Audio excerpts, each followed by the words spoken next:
Hey guys, I hope everyone's doing really good. It's Go to Your Own Research. Welcome to my channel, or welcome back to my channel.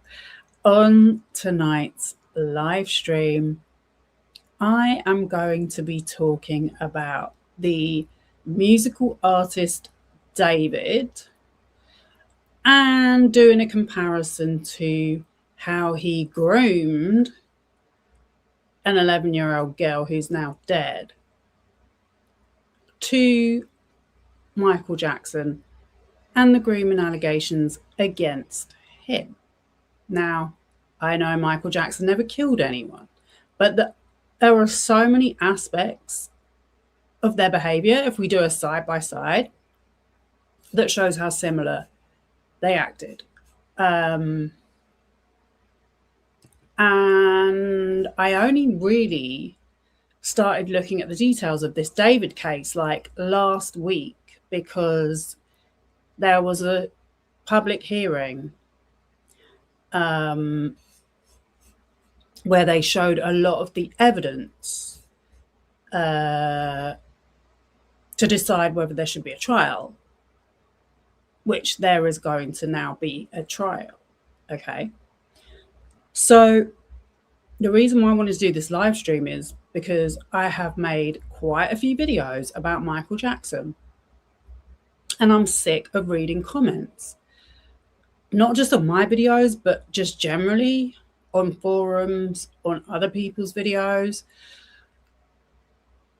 that are defending his behavior as innocent and misunderstood when he used the exact same child grooming methods as what I've seen David using, yeah? And also, it's not even just that.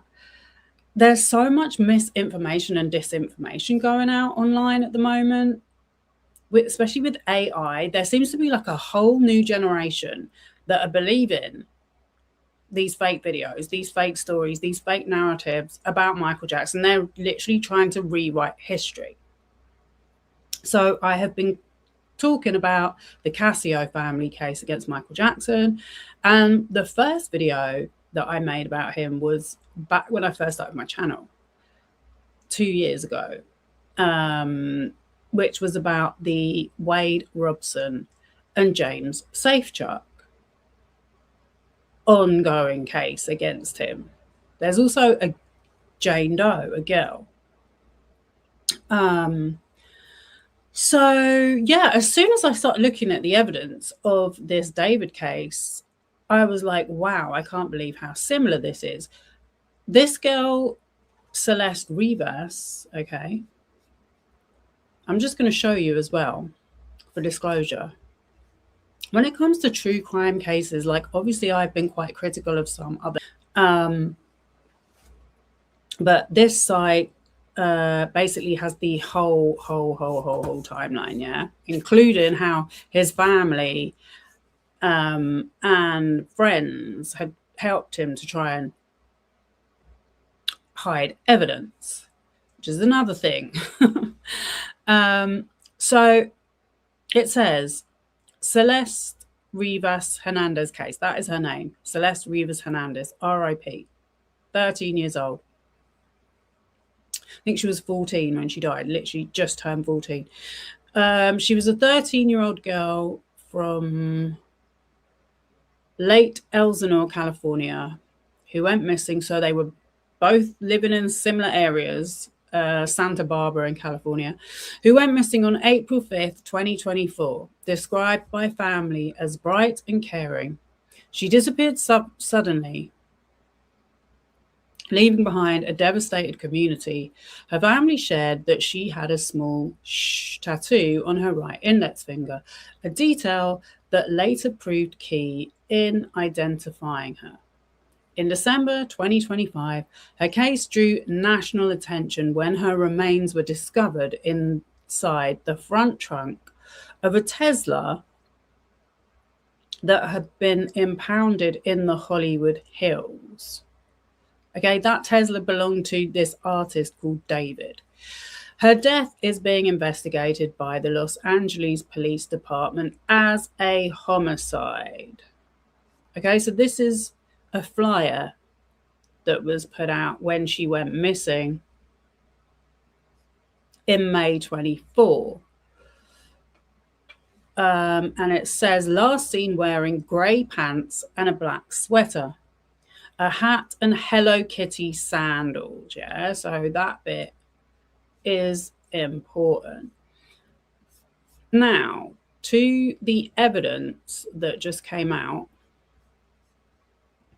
because the first thing I want to do is compare the age at which these two artists, because they're both in the music industry, started grooming their victims. Okay, obviously David, this is the first girl that we know something happened with.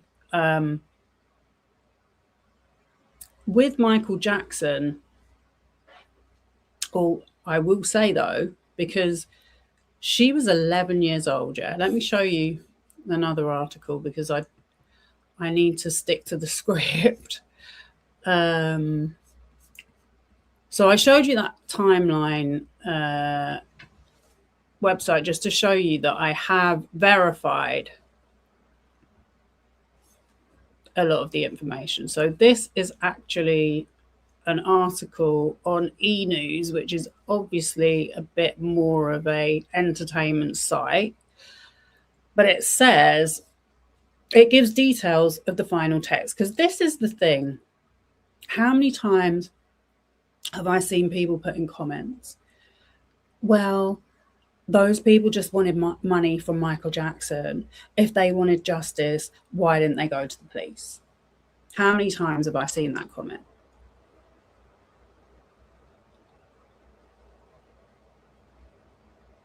This girl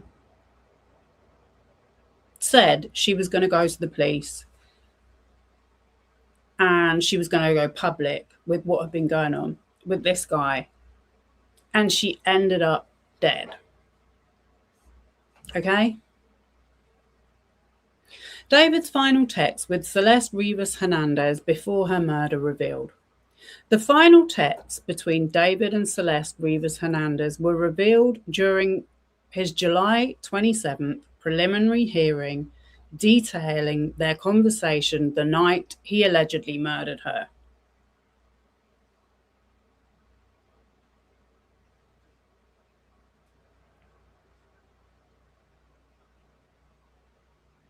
What's going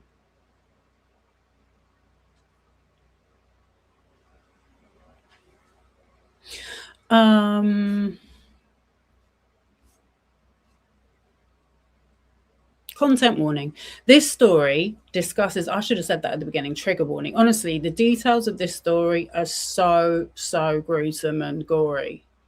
It's really blows your mind that this guy, who's only 21 himself, could do this to another human being. And that's another thing that I want to focus on, yeah, is all of these people in the comments, the defenders, the Michael Jackson defenders, the victim shamers that say, oh, he was just like a kid. He just did that stuff because he was like a kid. He didn't have a childhood. Bullshit. This guy, David, he had a great childhood. He had great family support. He came from a great home. But he was still doing the same shit that Michael Jackson was doing. Okay?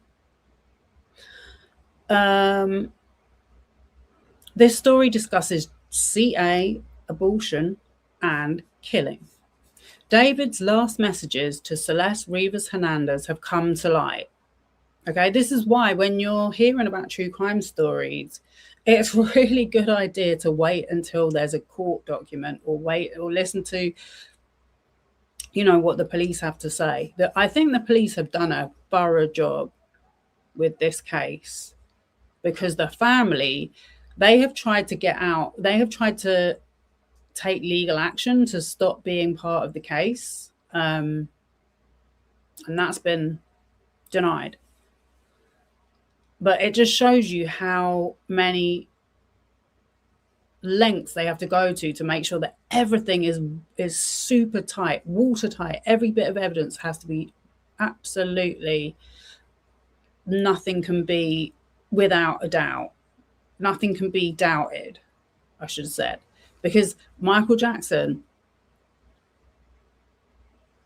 wasn't proved guilty without a doubt. What was it? I can't say the words wrong, but you know what I mean. If there is any doubt from the jury, then they can't. Then they have to acquit someone. Okay, so they need to make sure that all of their evidence stands up to every bit of scrutiny. During the singer's preliminary hearing on July 27th, where a judge ruled that his case will move forward to trial, prosecutors revealed texts between the singer, real name David Anthony Burke, and Rivas Hernandez, detailing the final messages they sent back and forth before he allegedly murdered her and dismembered her body in April 2025. Los Angeles Police Department robbery homicide detective Corey Farrell said David, now 21, and Rivas Hernandez had argued about his friendship with another woman in text messages the day before her alleged stabbing.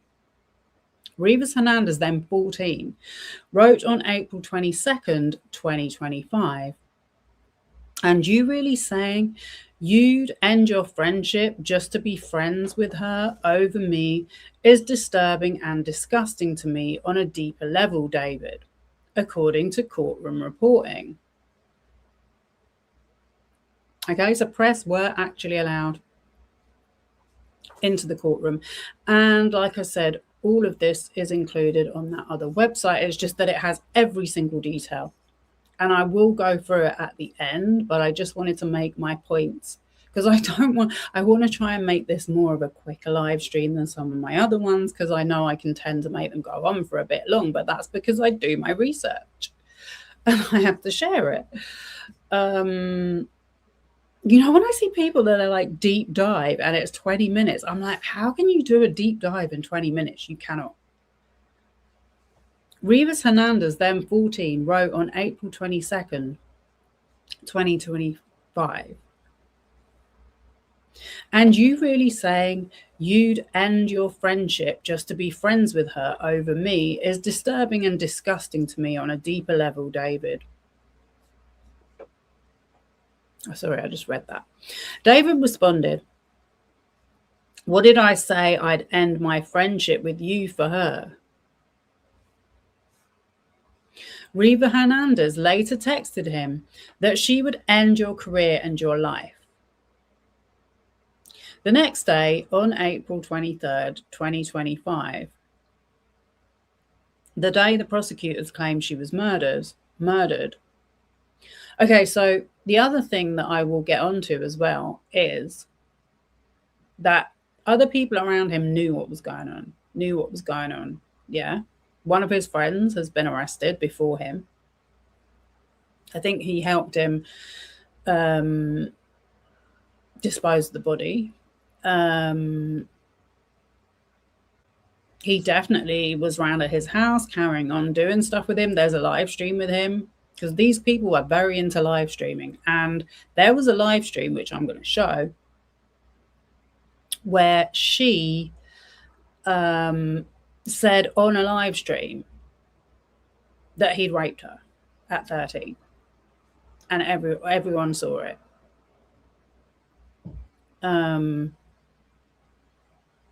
But she said it in a joking way. You see how they do that? That's how the grooming works. So there was a lot of people that kind of had sussed on to what was going on around him, including possibly his parents, because she was asking him, "Have you asked your mum yet? Have you told your mum yet?" The next day, on April 23rd, 2025, the day prosecutors claimed she was murdered, Rivas Hernandez asked to see David, saying she would give him one more chance to tell her the truth, and allegedly threatened to leak all of the SHIT on him if she saw him with the friend again. Yeah, so bear in mind, she's only just 14. I think she turned 14 in September. And this guy has been, sorry about the noise, this guy has been leading her on since she was 11 years old, making her believe that they're going to be together forever. He's already gotten her pregnant and made her get rid of the baby, which she's having some kind of like after effects of regret, you know. Texts from later that night show that David ordered an Uber for Rivas Hernandez from near her Ellismore, California home to his residence in West Hollywood. He texted her at 8:34 p.m. with updates on the Uber, to which she replied, okay. Right? So basically, she's said the night before she doesn't want to see him anymore. I'm gonna paraphrase this article because I have done a little bit more research. And because, you know, she knows that he's seeing this other girl who I think her name is also Celeste. And then the next day, he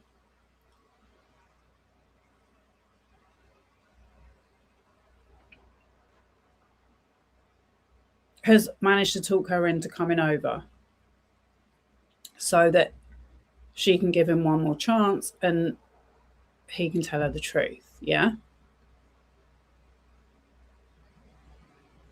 So he's ordered her an Uber, texted her at 8:34 with updates on the Uber, to which she replied, okay. At 10:01, she texted him, girly pop, I'm almost there. Open your door if you are home. To which David responded, got you, adding about 10 minutes later, gate open, door unlocked. Okay, so he was living in the Hollywood Hills in a really nice house, which was paid for by his record deal. Prosecutors said that Rivas Hernandez never sent another text per people. So that's her and that's him. Uber records indicate the car arrived at David's home around 10:10 p.m., according to a brief submitted by prosecutors and reshared by the courthouse news service.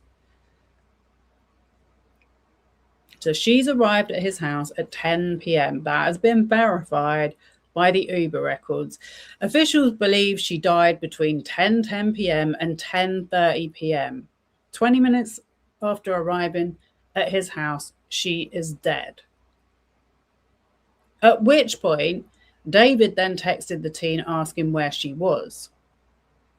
Prosecutors wrote in the brief that these messages were part of the defendant's premeditated plan to cover up the murder, as she was already dead by this time.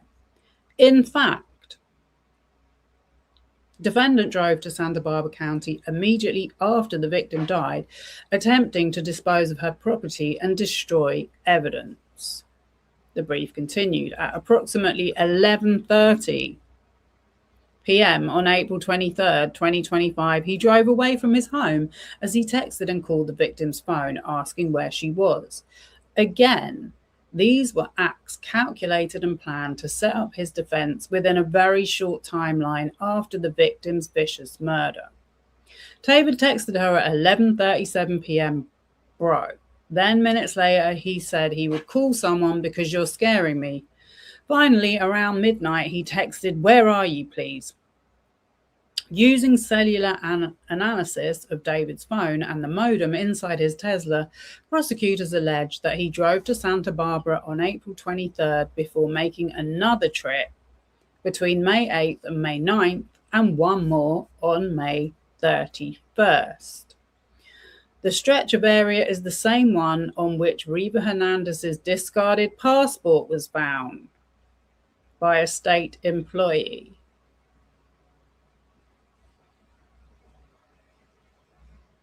California Highway Patrol Officer Sean Buenrostro testified per CNN. The ID was card found along Highway 154 north of Santa Barbara. Following the end of D4VID, David's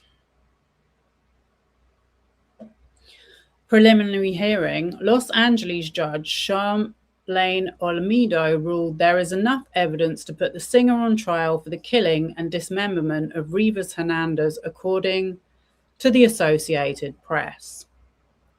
The news comes days after a previous batch of texts between Rivas Hernandez and David were released that indicated she had gotten pregnant with his child a few months after beginning a sexual relationship in November 2023, when she was 13 and he was 18.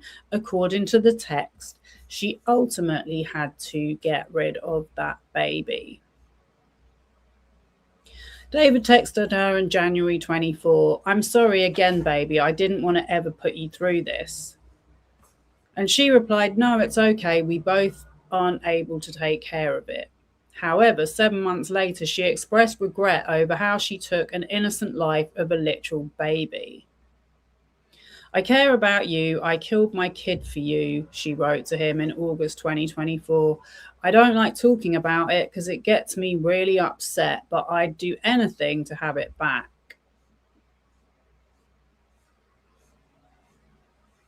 David was arrested in April 26 and charged with 1 count of murder, 1 count of continuous SA of a child under the age of 14, and 1 count of unlawful mutilation of human remains, according to the LA County District Attorney's Office.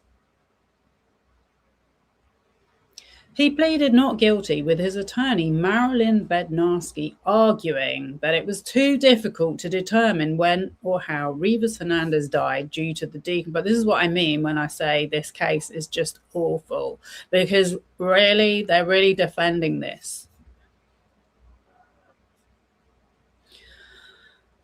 To determine when or how Rivas Hernandez died due to the decomposed nature of her remains. For more regarding the case against David, keep reading. That is another picture of him.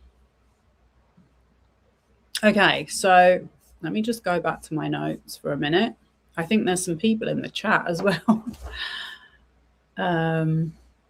You're glad I'm doing a deep dive into this. Oh, great. Thank you. Yeah, I'm going to try and go as deep as I can. What do Michael Jackson and David have in common? Well, that's what I'm going to talk about. I know Michael Jackson never killed nobody. I already said that at the beginning. Like, I know that. But then what I was saying was there's all these smart asses that go, well, these people should have spoken out if that was really happening to them. And I'm like, you have no idea what conversations they were having. But someone who said to this guy, because I just read to you, she was 13, yeah, they were having sex, she got pregnant. He met her when she was 11.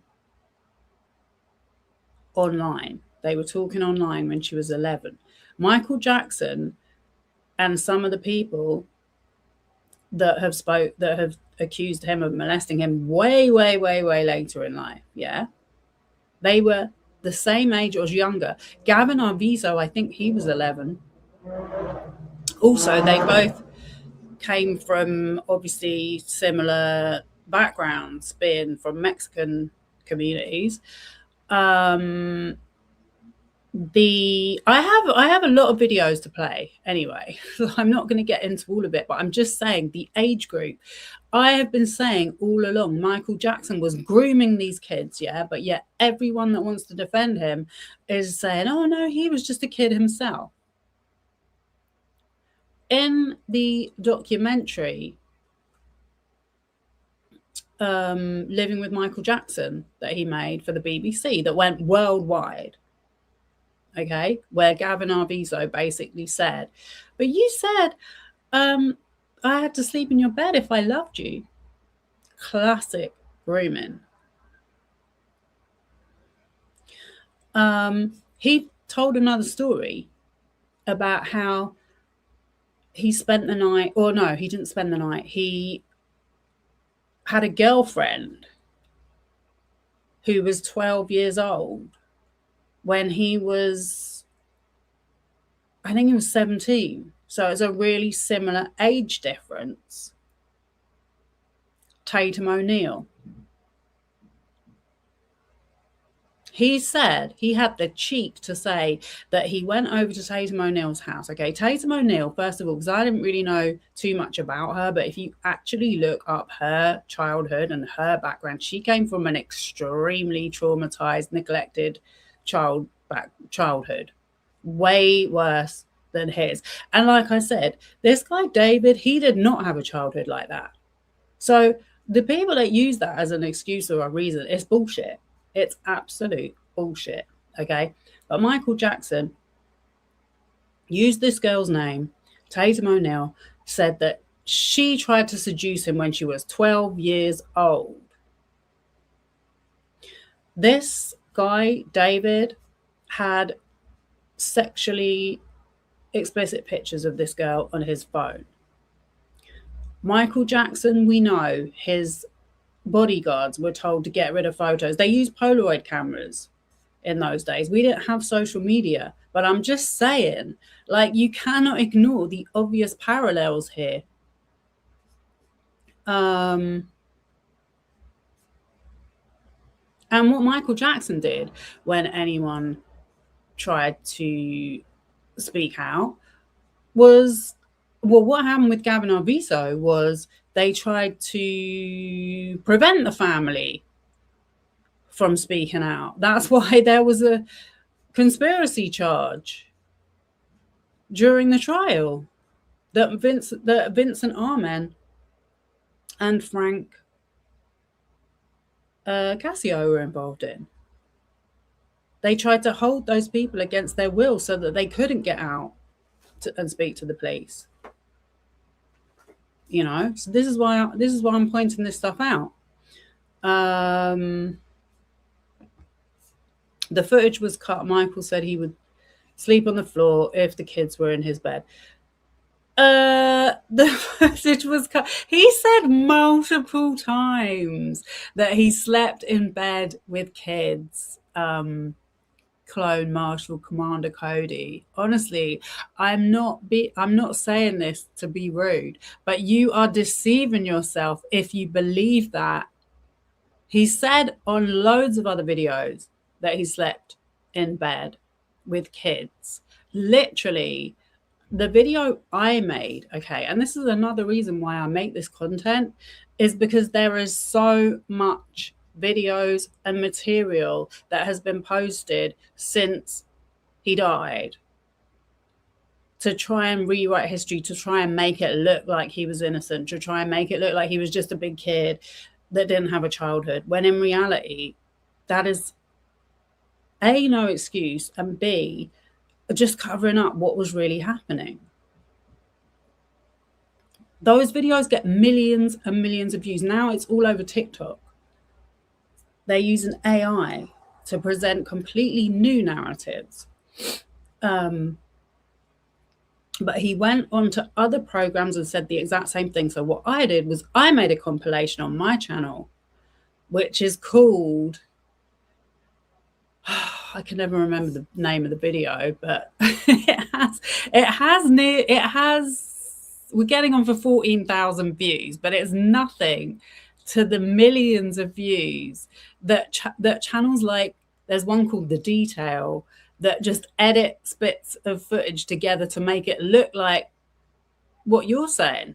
They cut bits of footage out to make it look like there was nothing to what he was doing. Okay, the other thing that I don't want to get too distracted by arguing with one person, but yeah, he blatantly, it was known, it was common knowledge that kids slept in the bed with him. Okay, so let's just clear that up once and for all. The reason why he said it in the Martin Bashir documentary is because he really thought it was okay. Maybe he didn't believe he was harming kids, but he genuinely was.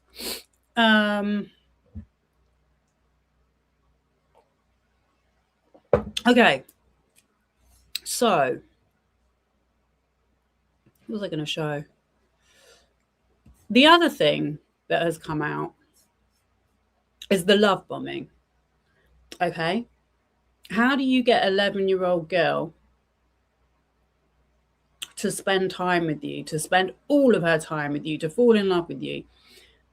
She apparently spent every single weekend at his house. He was telling her they had shared interests like Hello Kitty. Yeah, like I said, when she went missing the first time, and the police knew then that he had been communicating with her because his number was on her phone. Yeah, so they went round and saw him. He said to them, I thought she was 18. And everyone was telling me she was 13, but I didn't know, you know? So he definitely knew that if he'd have known her since she was 11, there is no way that he could have thought she was 18. But that's what he said to the police to try and cover up for what he was doing. So yeah, he used this Hello Kitty stuff. Let me show you what I'm talking about. In case you don't know anything about this David guy, because he is fairly new. Oh, the other thing I wanted to show you as well, yeah. So I looked up comparing David to Michael Jackson just to see if anyone else had said anything. An AI overview, which I know is not the best, but it says comparing David to Michael Jackson typically connects a modern artist's early musical influences to heavy public debates surrounding legacy, severe allegations, and separating art from the artist. Okay. So David himself has openly cited Michael Jackson. I found an interview earlier today as a foundational musical influence, naming Billboard as the platform where he stated that Jackson's track Thriller was his favorite song of all time. He also compared his performances on stage. He said, I'd say I was most similar to Michael Jackson on stage. Let me see if it comes up. And I noticed there was something on, people were having an argument on Twitter about it. But this, obviously, I was using a different search engine. This is Google. And I couldn't read it because it was over 18.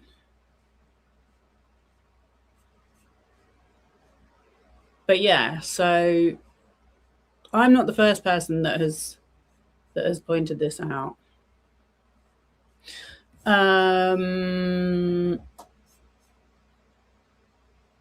The other thing they both did, let me show you the Hello Kitty quickly before I forget. Okay. So this is some of David's social media posts, yeah? This is a man.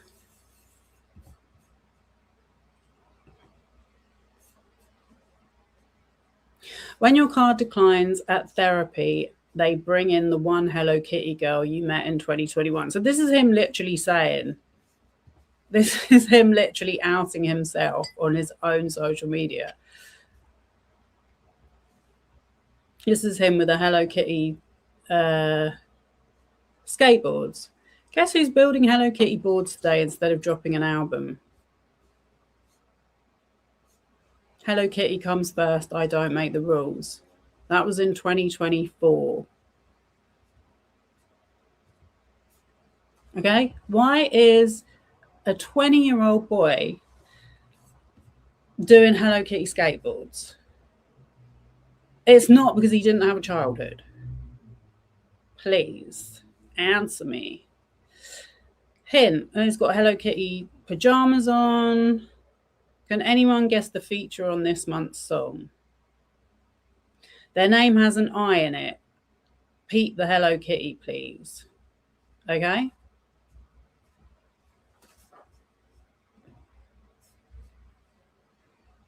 That's him with Hello Kitty plushies. When nobody was there for me, Hello Kitty was there for me.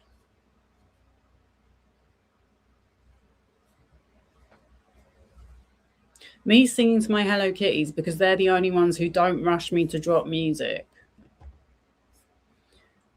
There he is again.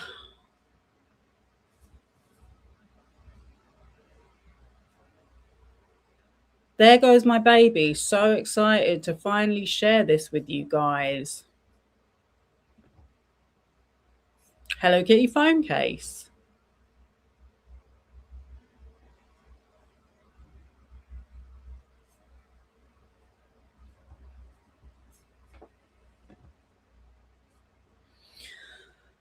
If Spider-Man isn't in the Invincible finale, I'm cutting my hair. Hello Kitty top and mug. Okay. That might be the guy that got arrested for being a co-conspirator.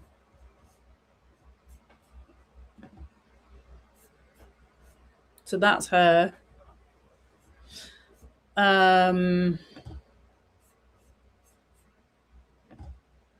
Okay, so this was a Facebook post about it, I guess.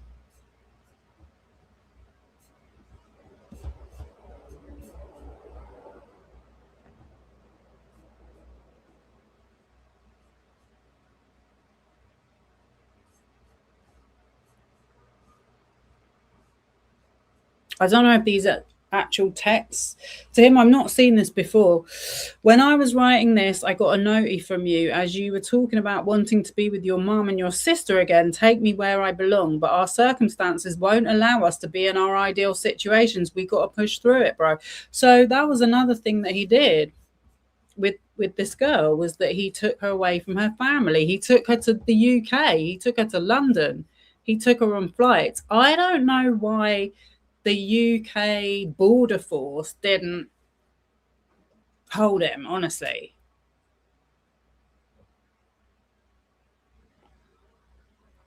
That is really sus. Unless his music management had something to do with it.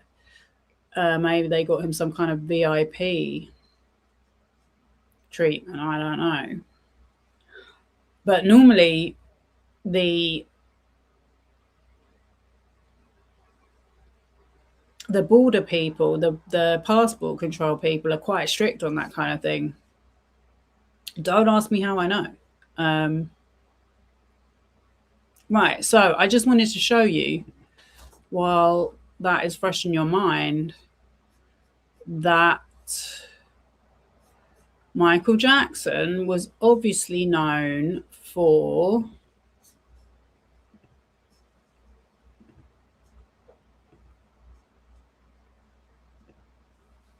sorry, just lost it for a sec. His love of Disney, taking kids to Disneyland.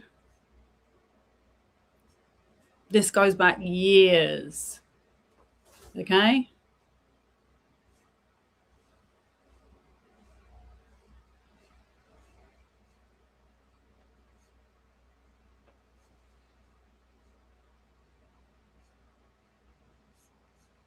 Everywhere I look, there's Disney pictures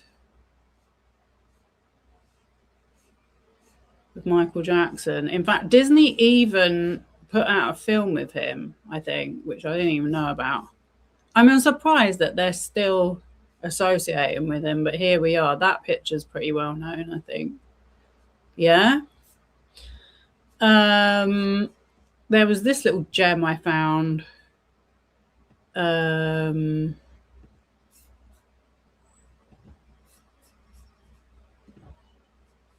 Where is it?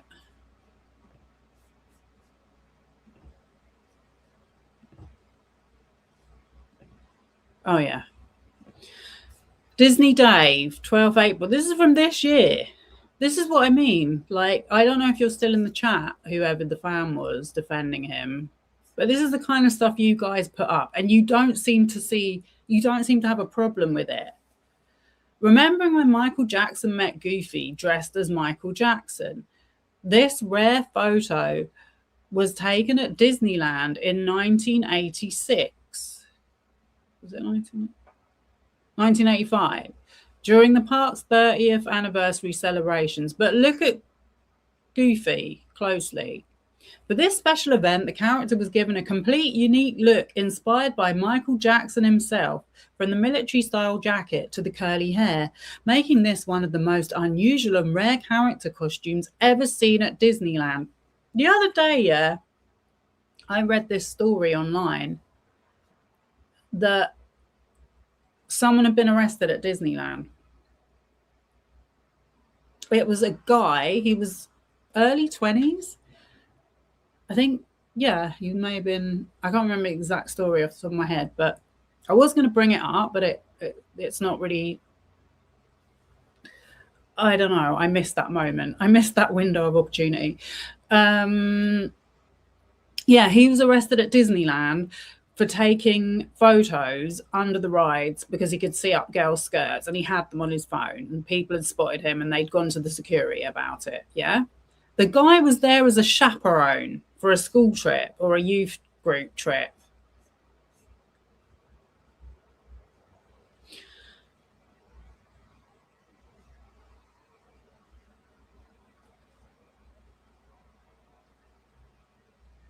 Michael Jackson was a huge Disney fan and visited the parks often, sometimes even in disguise, just to enjoy the magic like everyone else.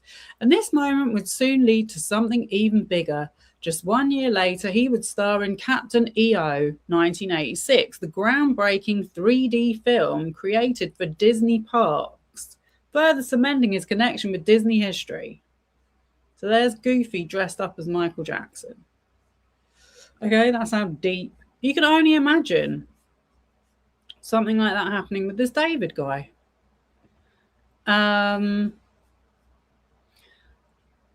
So then there was obviously Gavin Arvizo in his police interview. He said, the police asked him, what did you talk about? He said, I can remember this off the top of my head. He said, we talked about cartoons. Frank Cassio said the same thing. He was like, he knew more about cartoons than I did.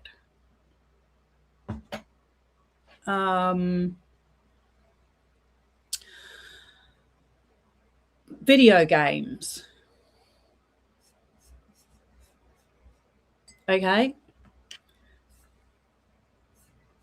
Connie Cassio, she said when they first met, I don't know if I can play this because I don't want to go, I don't want to get a copyright claim. This is the other thing that I get said to me a lot by Michael Jackson supporters in my comments, that I'm doing this to make money. Let me just tell you, I'm not doing this to make money, yeah? Making content about Michael Jackson, if you don't support him, you are more likely to get your channel struck or your video deleted than if you make up lies saying that he's innocent. Okay. But yeah, she said in an interview that he would, and I think this was even before the allegations came out, that he wanted to know what her kids were interested in, how she took care of them, what did they eat, all of these kind of things. Okay, this is just a reminder. How old were you when you first met Michael Jackson? I'm going to say I was 2 years old. Yeah, it was 1984. My father used to manage the Hemsley Palace in New York City. And he took care of all the celebrities. And Michael was one of those. I was just a little kid wearing a red suit with white pants. And wow. I knew there was going to be loads of adverts. Okay, so there's this other video that I found. He was 2 years old when he first met Michael Jackson. Defenseless. Okay, this one is called Michael Jackson's Boys. It's from 2005. Yeah, just going back to the way that this man had her passport. Yeah, he threw her passport out onto the highway, allegedly. They found her passport on the highway, close to where the body was found. Yeah, he took her abroad. But that was what Michael Jackson did with other boys, okay? There was a guy called Omar. I think it's Omar. I'm not 100% sure. If anyone's watching, let me know in the chat. Who people would say, like, where's his parents? And I think he ended up like being like the kid's nanny. You know, he traveled with his kids. Then there was this boy.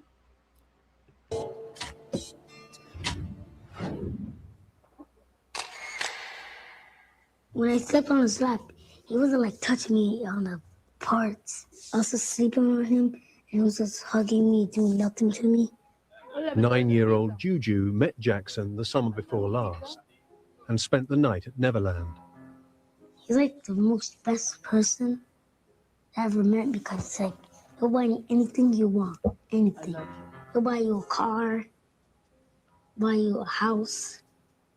Juju's family have known Jackson for 9 years, since his older brother Ahmed first became one of Michael's special friends. When I asked my parents if we could spend the night, they were like, yeah, sure. And they just let us. They know he's not child molested. All that stuff is crap. I never felt any weird thing about him. I will never believe what they say. When I told my friends, they were like surprised, but they thought he was gay, but he really wasn't. So I told them. I'm not gonna be your friend no more if you keep saying that. It's hard to imagine what would stop some people wanting to be friends with a megastar. Now, even the current accusations against Jackson have done nothing to shake this family's faith in him. I know he's been accused 2 times already, but I never believed it. And I trust Michael.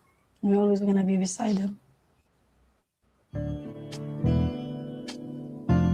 But by See, these are the people that were happy for their kids to sleep with Michael Jackson because they trusted him, because they were like, no, he's not like that. He's Michael Jackson. He's a superstar. 2002, Peter Pan seemed to be losing his magic touch. With his career on a downward spiral, Jackson must have been flattered when the British journalist Martin Bashir offered... That footage just then, by the way, where he's got the afro thing on, that's in Palm Beach. I now know, because I've done so much research into Michael Jackson, even though that's another thing people like to say to me, like, you need to go and do some research. You need to go and watch that film. I can't remember, something Square. I don't know. It's a propaganda film to try and convince me that I've got it wrong, that all these people lied about Michael Jackson. They were doing it for the money, when I have shown the exact opposite is true. The people that were lying were the ones that were profiting. I did a whole live stream on that as well. How many scammers and con artists put out content to take advantage of people that refuse to believe that he's a child molester, just like their parents just then. Downward spiral, Jackson... Yeah, so this is taken at a party of this guy called Al Malnick, who lived in Palm Beach, who was extremely good friends with Brett Ratner. Brett Ratner, who was accused of essaying multiple girls and who was in the Epstein files, who was pictured with Jeffrey Epstein at his apartment, who said that his girlfriend was one of Jeffrey Epstein's former girlfriends, okay? This guy is not an innocent guy that's just having a second child, that didn't have a childhood, sorry. This is the kind of people he's friends with and hangs out with. Jackson must have been flattered when the British journalist Martin Bashir offered him the starring role in his own documentary. Behind the scenes, Michael Jackson's behavior with boys may have been escalating for nearly 25 years, but he didn't even try to hide the truth when he introduced his latest special friend to the cameras.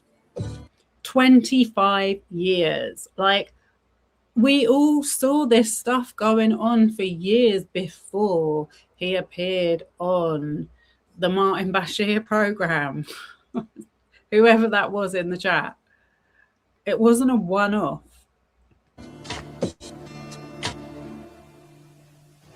Piercing eyes, $1 million smile.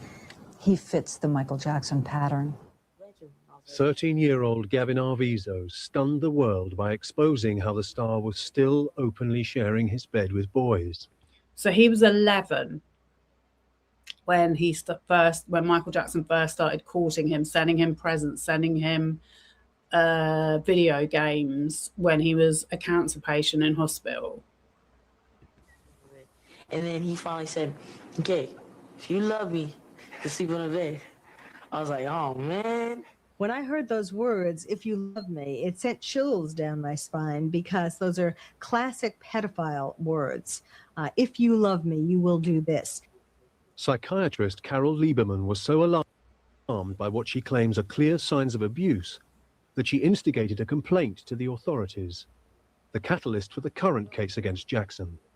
Gavin is leaning. So I don't know if you know the rest of that story, but again, because I have done my research, the police investigated him then and they questioned the family and they said nothing had happened. Okay, I'm not going to show the whole video right now. Which source do you mean? Can you please show source?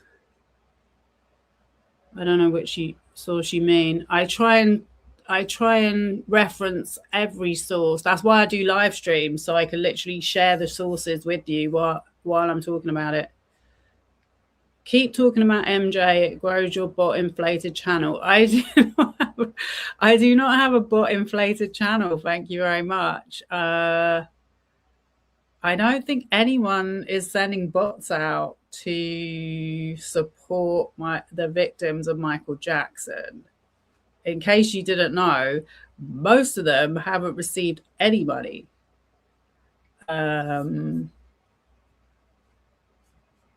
But yeah, and also this isn't the only subject that I talk about on my channel.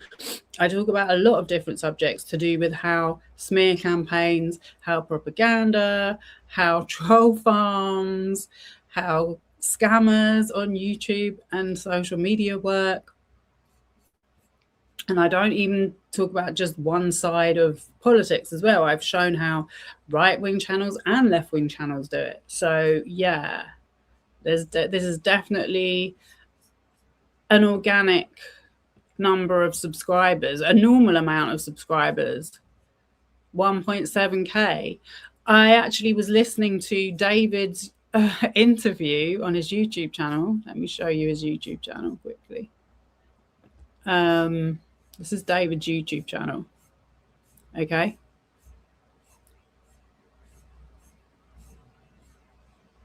$2.4 million subscribers. He done an interview. I was thinking about this today. I don't think even if I was to watch these videos, I don't think he gets any of the money anymore because this content's probably owned by his record label. But in this interview here, Who is David? An interview with Benny Bianco for Hero Mag, he said that his first video got 600 views, and I was like, and this guy's like, well, that's really good. I was like, my first video got over 3,000 views.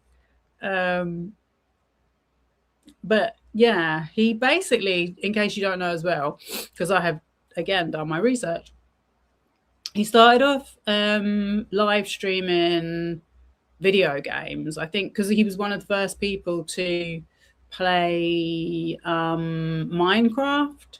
He said his friends were really into computer games, so they were one of the first lot to get into it, and he said he wasn't getting any traction, any views. So then he started putting like hit songs. He started playing like big hit songs over the videos, and they started doing really well. He started getting like viral videos. But then guess what? UMG started copyright claiming the video. So I guess then they weren't as tight about the control, but they were demonetized, or maybe he had to delete them, I'm not sure. So then his mum said, well, why don't you start making it your own music? So that's how he says he started making music. And then he said he uploaded one of his songs onto SoundCloud, and it got like 5,000 views. And then he started like building up an audience. So this video here, I noticed, Dirty Secrets live from London. I'm pretty sure that was when he took her to London. Right? So that was what another thing that I wanted to say was similar between him and Michael Jackson is that they wrote songs for, or they basically gave themselves away in their songs. David wrote a song called Celeste. If you look at some of his other videos, I think one of his biggest records was called Romantic Homicide. I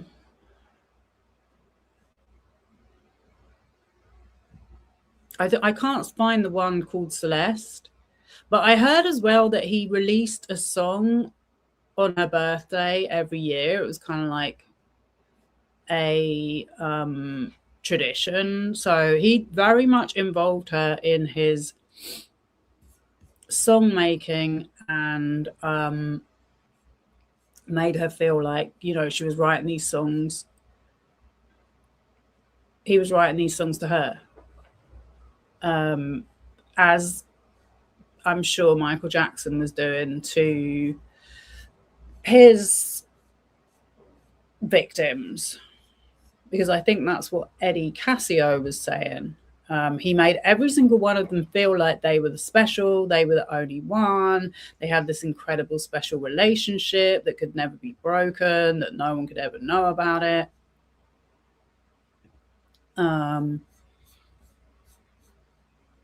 So then another thing that they were doing was giving them drugs. Okay, David was giving this girl drugs. Thank you very much, Yuvan. It is Yuvan, isn't it?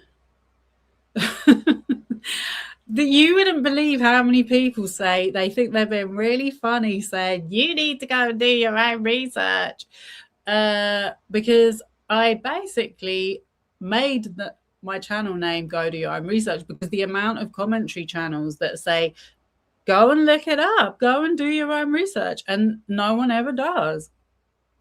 It was because I started doing my own research to fact check someone that I watched that I realized that she was lying. And so I said, I'm going to make my channel Go Do Your Own Research. And like, you know, I've asked people to answer certain things that they have challenged me on, and they normally don't reply. So I'm happy to like be proved wrong or be shown if I've got something wrong, because sometimes I do get things wrong. I certainly forget people's names a lot.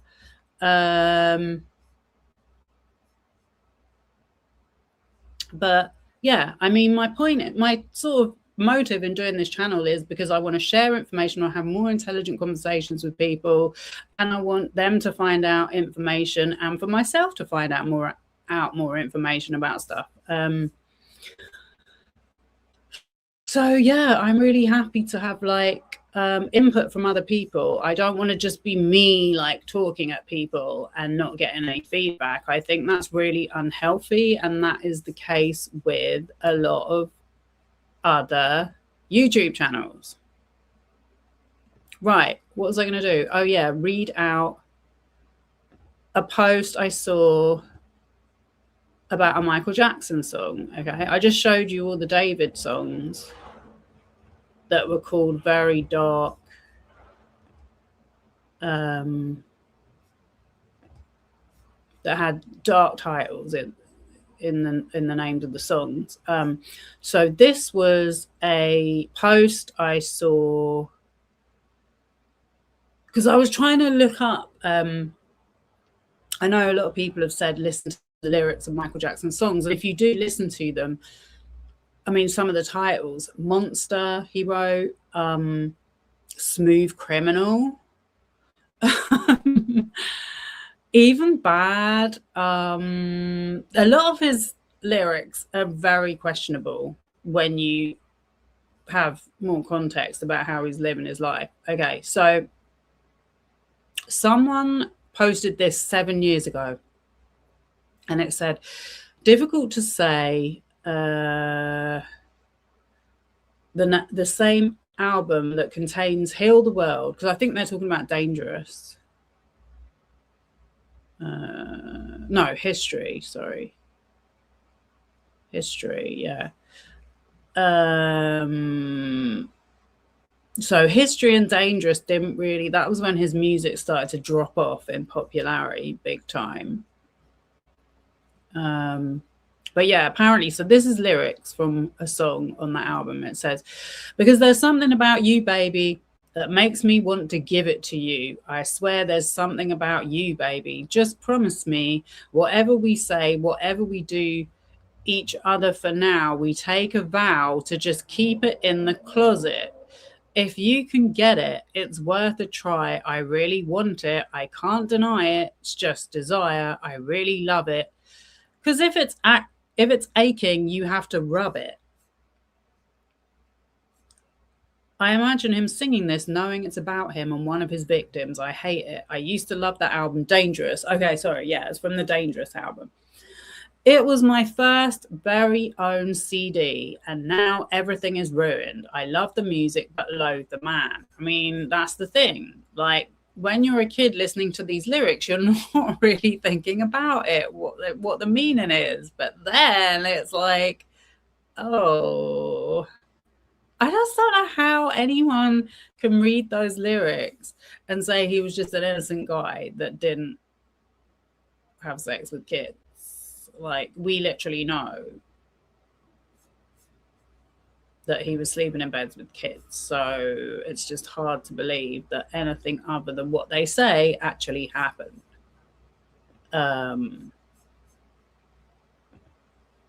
Also, like I said earlier, you know, the apparent motive for David killing this girl was that she was going to expose him. That's how strongly he felt. That's what he felt his only choice was. You know, apparently this guy had never done anything violent. Well, I mean, I've not read anything about that. Maybe something could come out of the trial. But he went from grooming her to killing her in such a short period of time, just because she said she didn't want to be with him anymore, because he was obviously seeing other girls. Okay, so the drugs. I don't think it said anything in that post, but let me go back to the case file timeline.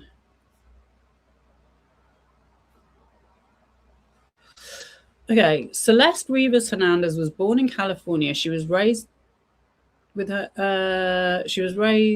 family. She was described by her family and friends as creative and artistic. She enjoyed drawing, music, and spending time online. So 2021, he said, was when he first started talking to the girl in the Hello Kitty t-shirt, remember? That is when he began using his sister's walk-in closet to experiment with the only recording equipment he had at the time, his iPhone, earbuds, and BandLab. He began releasing original music independently. Okay, so when did I say she was born? She was born in 2010. So yeah, in 2021, she was 11. He's just started making music.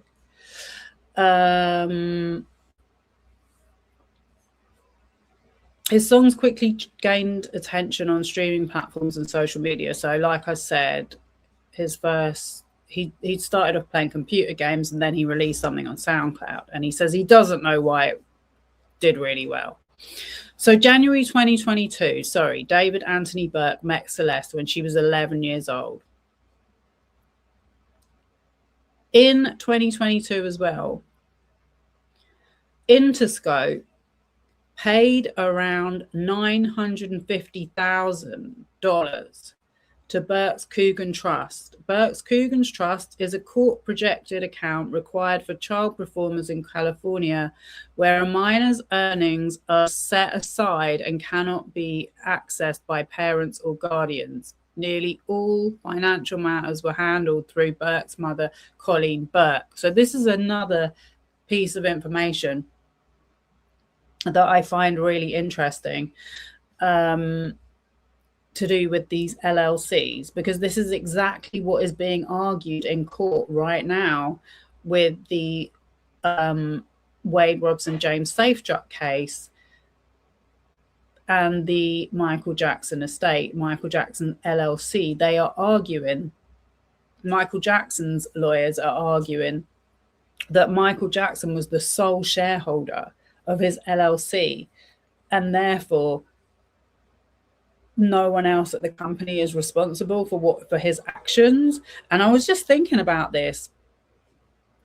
Okay, in January 2023, David Burke, so he's literally like, he's still pretty much a kid himself. I mean, he's a young man, but he founded David LLC, registered under business number The ABN filing shows this entity is active since January 1st, 2023. So he's literally in charge of himself from this age.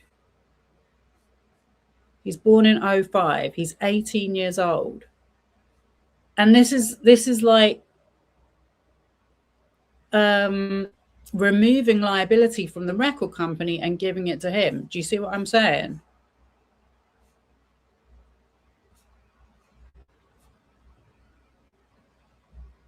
What is protected is the LLC. The LLC has more protection than any of the humans, because we saw this with the Blake Lively case. She wasn't protected from making a complaint about sexual harassment because she was on a loan out from her own LLC, and the law did not cover her. It did not protect her.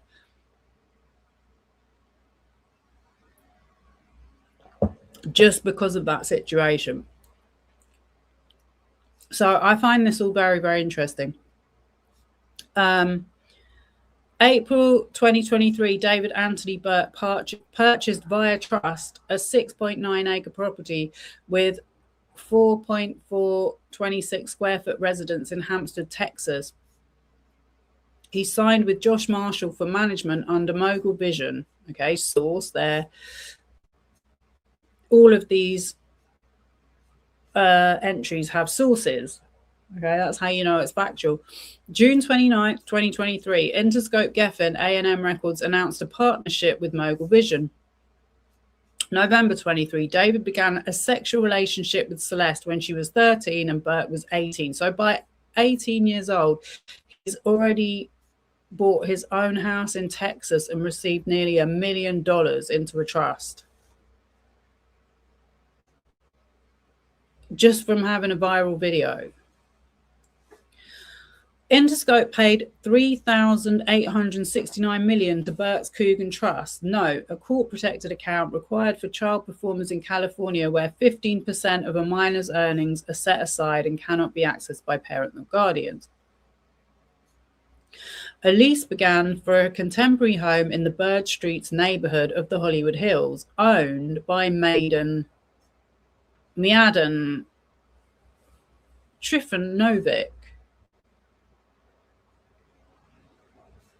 Trifanovic later stated he had no idea Burke was living there until his real estate manager informed him. Source, the lease was signed with Burke's manager, Josh Marshall. The house rents for $13,399 a month and sits roughly 500 feet from Bluebird Ave, where Burke's Tesla would later be abandoned. 500 feet, only 500 feet away. Wow. Okay, so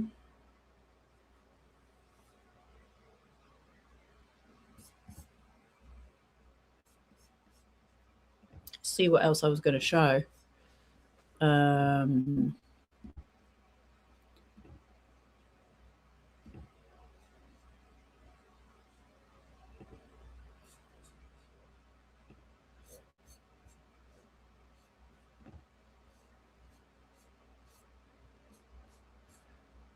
Okay.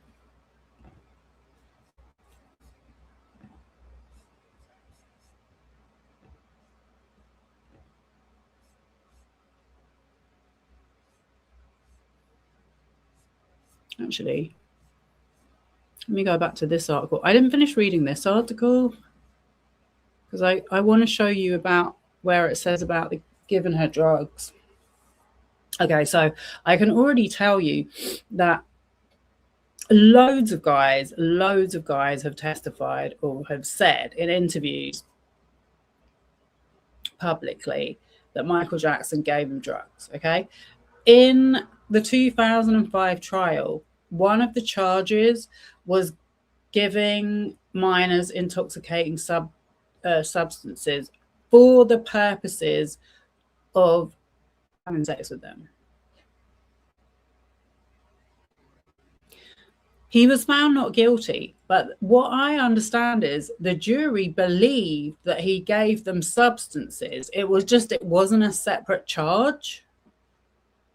It's really, really infuriating how he never got charged for that. But the jury didn't believe that he gave them those substances to have sex with them. That was why he got found not guilty. But there is testimonies saying that he was giving them to Gavin Arvizo, who was a recovering cancer patient with only one kidney. In fact, the whole reason why the whole thing apparently blew up, so there was that clip I was just showing where the woman reported them to social services. They went and did an investigation. They interviewed the kids and the family, and they said, no, nothing has happened. Okay. So then they take them to Miami, and in the hotel room in Miami, it's not a hotel room, it's a suite. It's a huge suite with huge rooms. Gavin Arvizo's younger brother, Star Arvizo, he was not molested by Michael Jackson, but he witnessed Michael Jackson giving drinks to his brother Gavin, okay, who was supposed to be recovering from kidney cancer. So he really was not someone who should have been drinking alcohol. Even if he was healthy, he shouldn't have been drinking alcohol. But even more reason why he should not have been drinking alcohol. He said he noticed his brother started acting funny. He said he went into the suite where Michael Jackson was staying, and the minibar had been emptied, and he was told that he'd given them all to Mary Nicole. She must have been 13 at that time. Okay. He also said he witnessed her say something very sexually explicit to her. This is all still documented testimony. It didn't go in as evidence in the trial because the Casios never testified in that trial, but it still exists as evidence statements. Okay. Then there's like, obviously, Corey Feldman, Sean Lennon, John Lennon's son,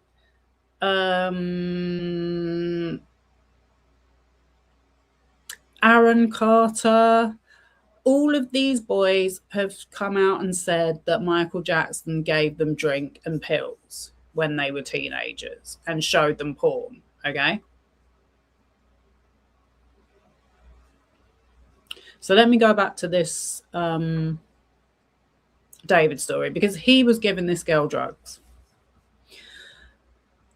So he was born in Queens, New York, and then he moved to Houston, Texas when he was 13 years old. By the way, he lived in a pretty nice house as well, because there was one of these videos where, wait, let me show you quickly.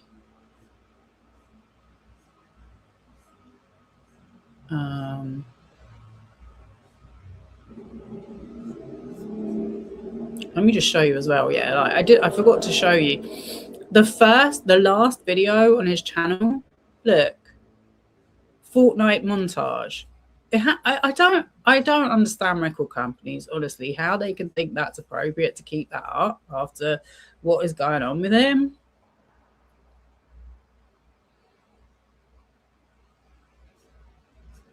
But yeah, that was his last posted video 10 months ago. So in this video,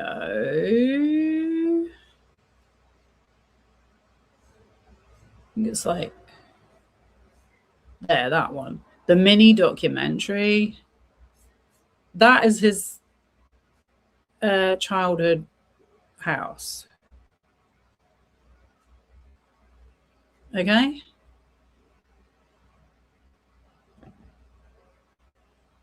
So pretty nice.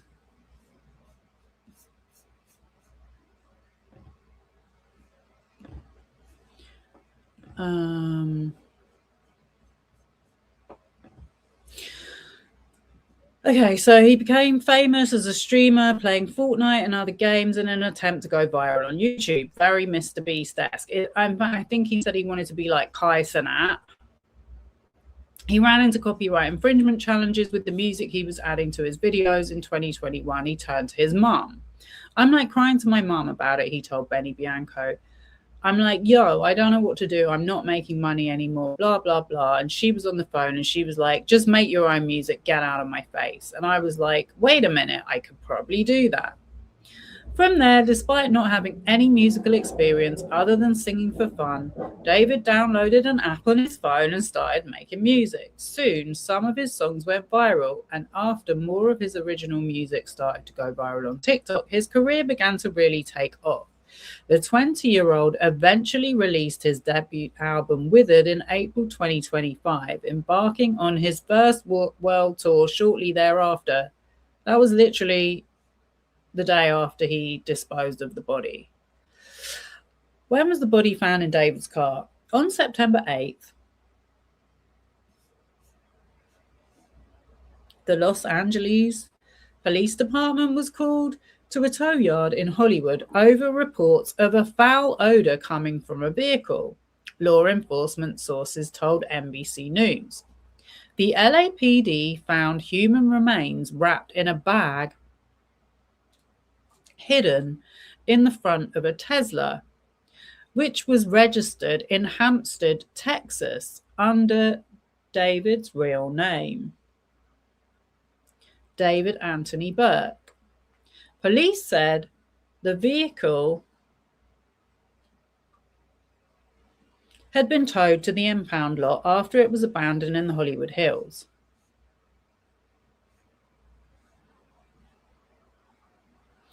The Los Angeles County Medical Examiner's Office, September 16th, said the remains found in the Tesla were identified as Celeste Rivas Hernandez, who had been reported missing on April 5th, 2024. She was 13 years old at the time of her disappearance, and officials believe she died when she was 14.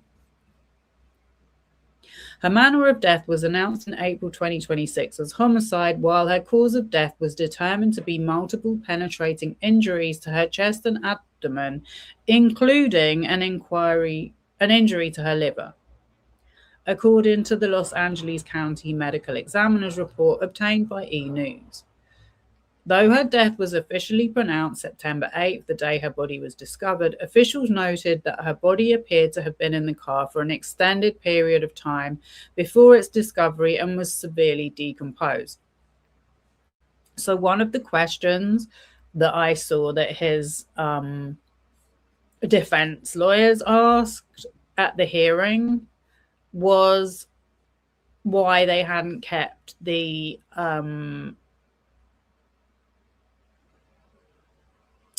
body bag, as if that makes a difference. But these are the kind of things they pick on. And they said that it was so decomposed, there was literally no point.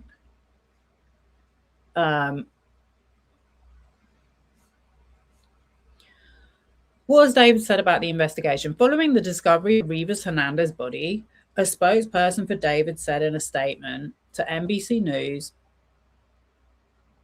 that the singer had been informed about what's happened, and though he is still out on tour, he is fully cooperating with the authorities. Since then, David has cancelled the remainder of his US dates. Again, Michael Jackson had to cancel his tour.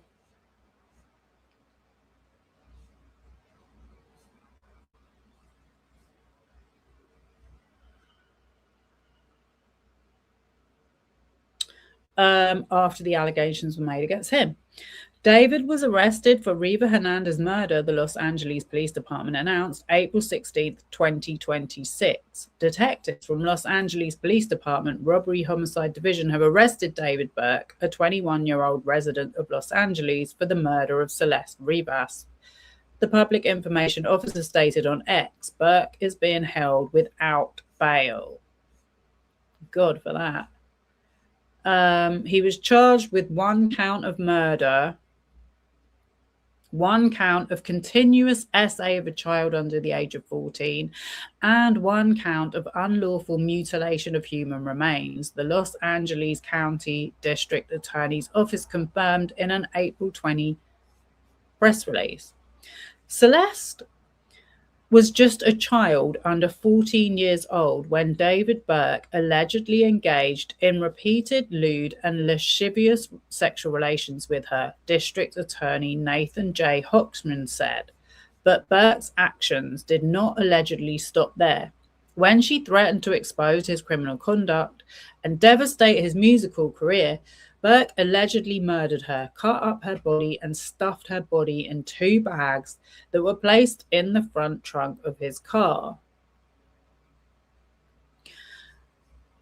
There, the dismembered body sat for over 4 months, decomposing until it was found at a tow yard on September 8, 2025. This horrific and gruesome murder committed by the charged sexual predator is shocking and appalling. To Celeste's loved ones,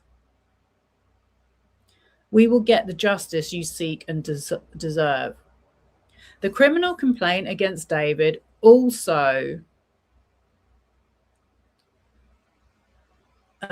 includes special circumstance allegations of murder of a witness, murder for financial gain, and lying in wait.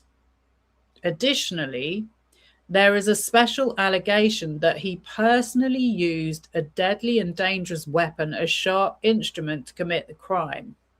Damn. David's attorney denied he was the cause of her death, telling E! News in an April 20th statement, "We will vigorously defend David's innocence." So I can't remember where I read that he had given her drugs, but I wanted to show you. Okay, so David had a Discord, and I think that was where he started speaking to Celeste, the first Celeste Rivas. When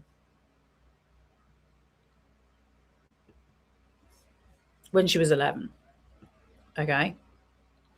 So this video was of a live stream they did. So there's been a lot of people that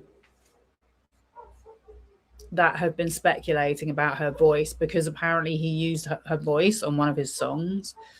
And the other thing that I was going to say, about the similarities is the fans defending, because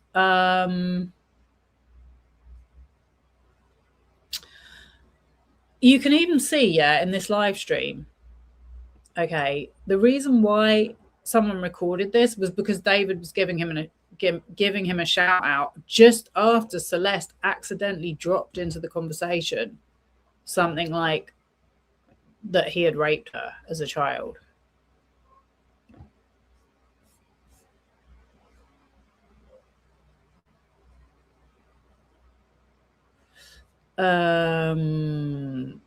Right, so this is a live stream that they did. And obviously, like, it's 2026, people do live streams. I mean, it's 2025. This was 2021 was when he signed. But what was Michael Jackson doing? Michael Jackson was inviting kids on photo shoots. He was inviting kids onto the set of his videos. He was taking them to theme parks. He was finding other ways to have intimate conversations with them. I meant to say as well, James Safechuck was 10 years old when he first met him on the set of the Pepsi commercial, started love bombing him straight away, buying him rings and having pretend marriage ceremonies. It doesn't sound so stupid now when you see this. This is why I wanted to make this video. Right. So it says here, I found this bit of Celeste Herrera. So I think that's the new girlfriend on YouTube, just trying to hear her voice to match it with the stream girl. And to me, they don't sound alike. The YouTube channel, Alicia Collins. The first few clips are Herrera and the last clip is potentially Reva's. What do you all think? No.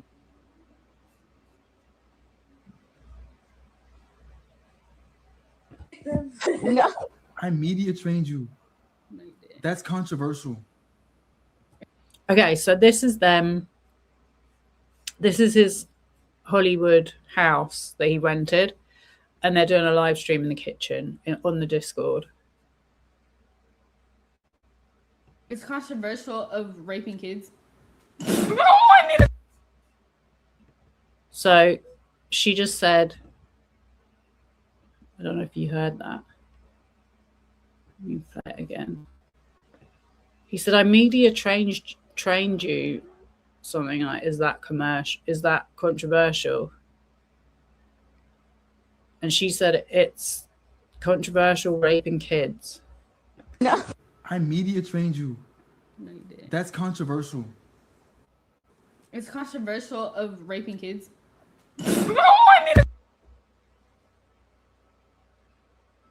Really good. Okay, It's been a good one. Bye. Bye, guys. Mwah, mwah, mwah, mwah, mwah. Oh my! Delete everything. Delete everything. Everything. Okay, so you can see all these people in the comments are going, "Oh my god, bro! What did you just say? She's cooked. Cancelled. Public statement from David."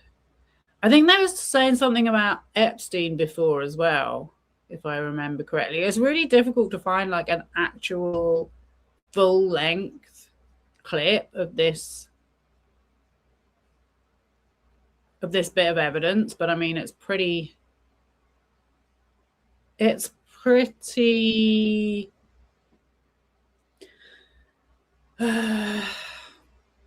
obvious what was happening. And then he's like, delete everything. Okay. Everything goes. And so then there was another clip. Oh. I thought I had it. Okay. So this is what there is.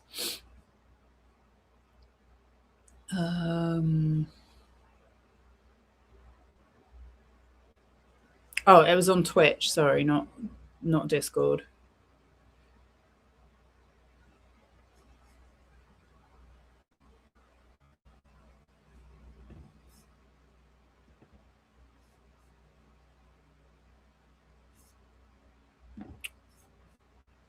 Controversial of raping kids.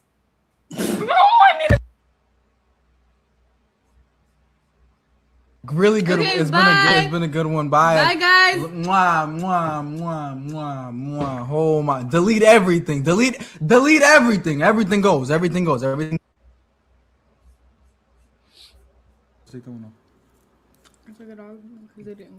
Okay, so what we have here is the reason why I'm showing this is because this is the end of the stream, yeah? So he said delete everything.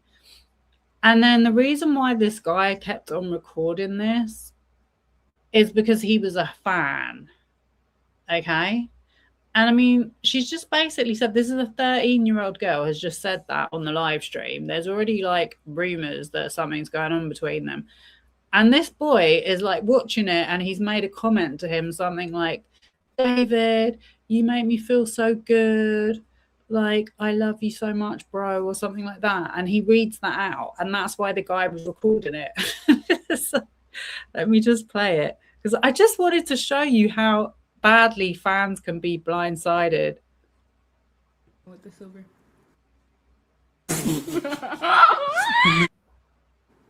Season it? It's already seasoned, bro. It's Alfredo. They're talking about doing their cooking. Chat. Pray for his career, chat. Are we done? Are we? We need to delete this. Are we? Maz, can we delete all VODs? And then as soon as the stream ends, delete the stream too? Can we delete anything? You done for, bro? Y'all are not done? Now you gonna abstain? Yo, wait. Oh, look it. Answer that one. That's so mean if you don't answer Which that. one? What's good, David? Big fan. Oh, thank you, Mitochondria. I gotta sound with him if you even. Yeah.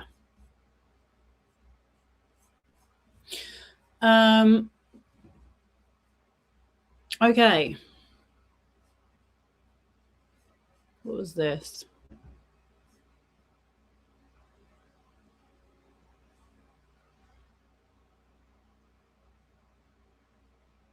Oh, so this is when she went missing the first time. And her family posted it on Facebook.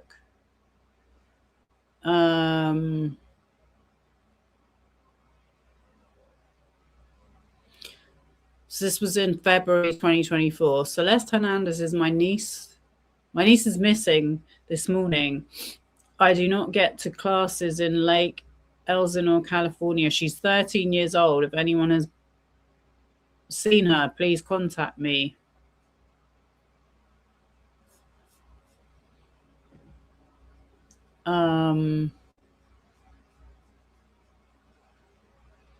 So when the police, let me go back to this timeline. I'm just going to read this through and then we'll wrap it up because I think I've shown all the comparisons that I wanted to, but this is kind of like going deep into the David timeline. And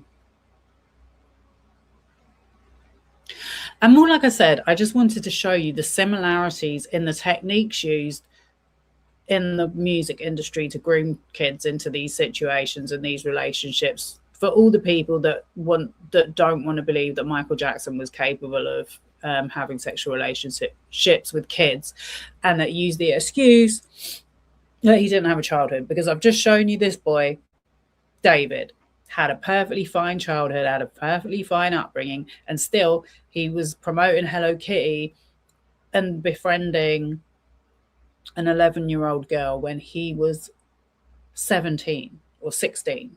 Sorry.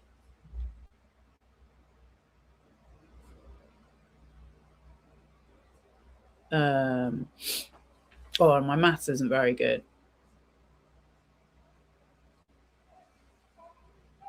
But yeah, he started talking to her in 2021. So he was 17 going on 18. Yeah, let me just get it right. And then there's another picture where he's wearing a blue wig that she wears. And that's another thing Michael Jackson did, was like get the kids to dress in the same outfits as him. You know, it's just a lot of similarities.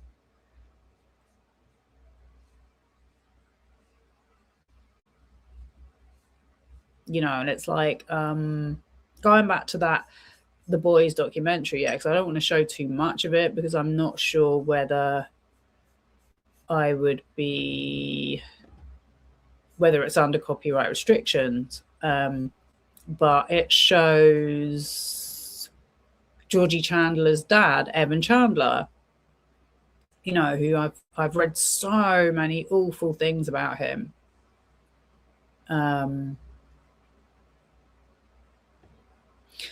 But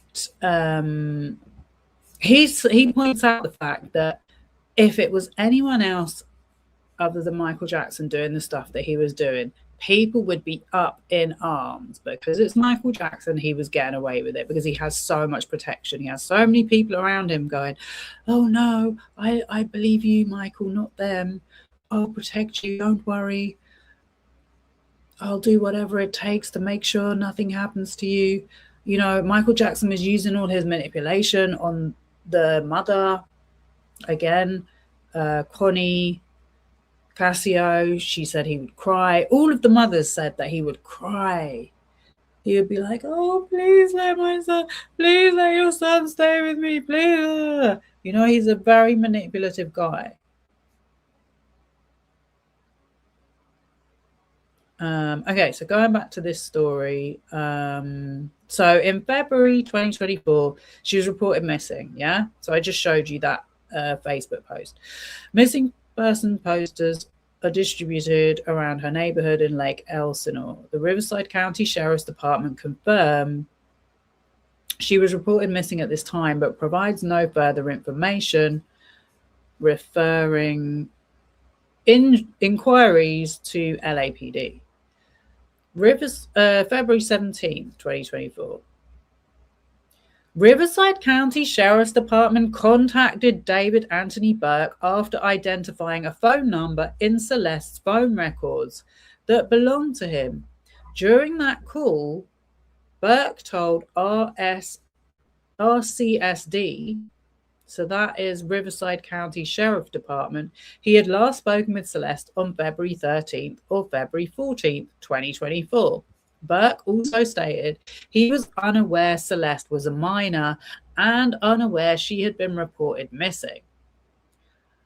RCSD requested that LASD conduct a welfare check at Burke's home at 804 North Doheny Place in West Hollywood, 8:15 p.m. LASD deputies went to the home and told Burke that Celeste was a 13-year-old runaway.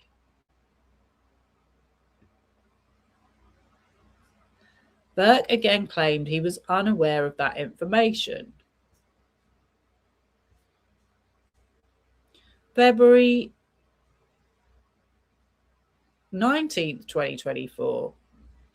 Celeste Rivas was found safe and returned home. So remember that other post that I showed? I'm sure this will all come out in the trial.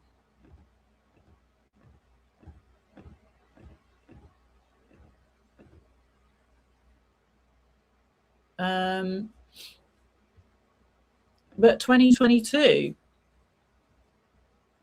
any updates on the situation with your mum and other family? Are you able to go back to them? When I was writing this, I got a notie from you as you were talking about wanting to be with your mum and your sister again. Take me where I belong, but our circumstances won't allow us to be in our ideal situations. We got to push through it, bro.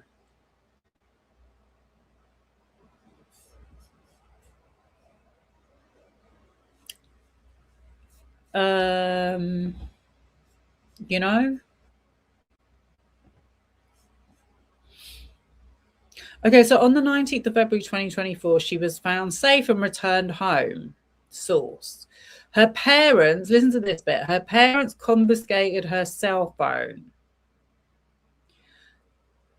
See, they're trying to be responsible. They're trying to be like, right, we're going to cut off the source of this problem. We're going to try and be these good parents. We're going to try and stop contact with him. Guy had too much money. Burke drove down to Lake Elsinore and paid a junior high school student $1,000 and provided a new cell phone for Celeste so they could continue communication. So I literally saw someone, I think this is one of the first things I actually watched on this story, it was like a whistleblower. He was saying that he was in the Discord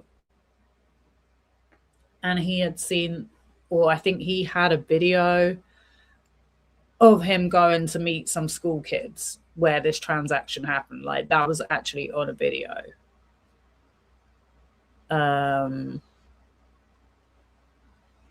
Because again, going back to the fan thing, yeah, there's other stories you can look up online if you want to. I'm not going to give them the attention, but some of the female fans particularly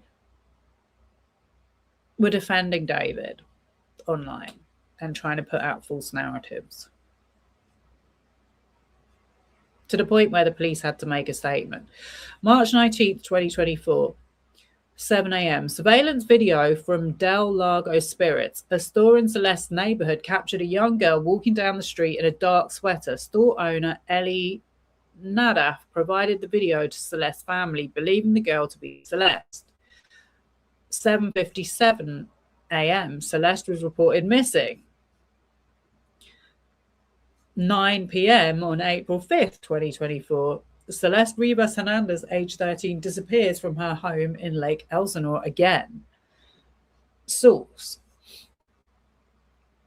Riverside County Sheriff's Department dispatched and opened a missing person investigation. Flyer description: black sweater, grey pants, hat, Hello Kitty sandals. May 30th, 2024, Celeste Rivas Hernandez was reportedly seen attending her cousin's high school graduation ceremony in Riverside County, California. So there's a picture of her at that. June 1st, 2024, she was seen at a family gathering. June 19th, warning graphic details.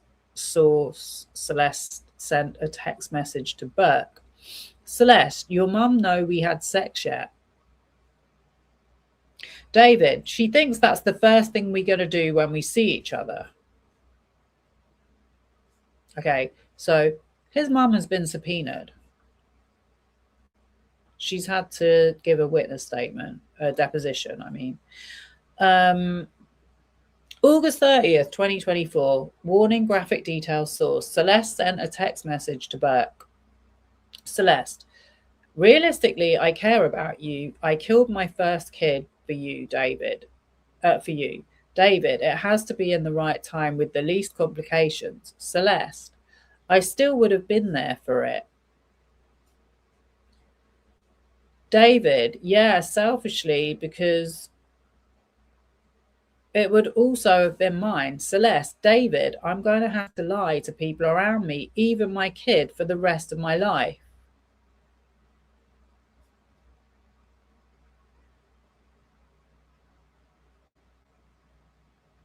Celeste, I don't like talking about it because it gets me really upset, but I'd do it again.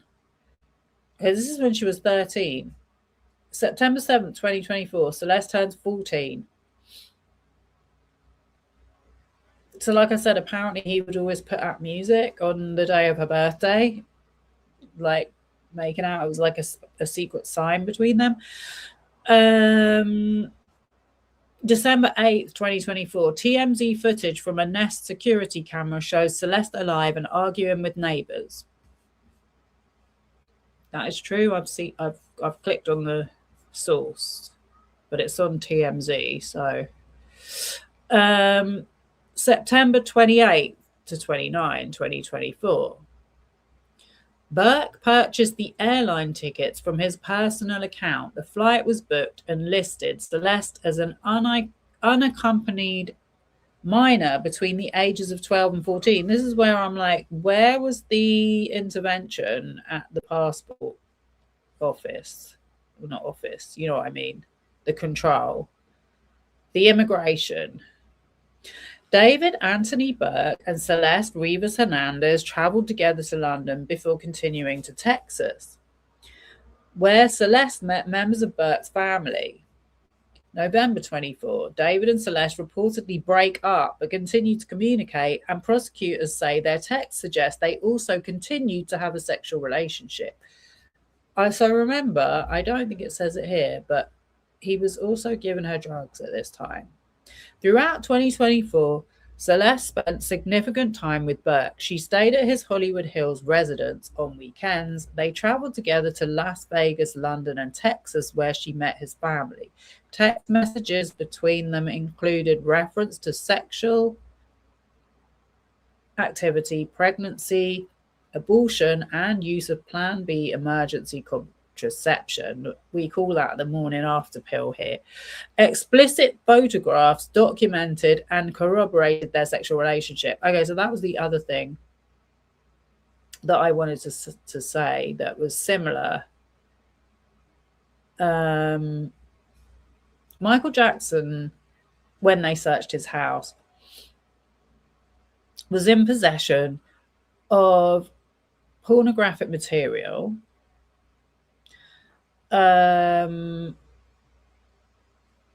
read someone put a comment like, "Oh, it was one magazine that was dated after the raid," or something like that. Again, just like he was giving them intoxicating substances, many individuals have publicly stated and in testimonies that Michael Jackson showed them porn. Okay.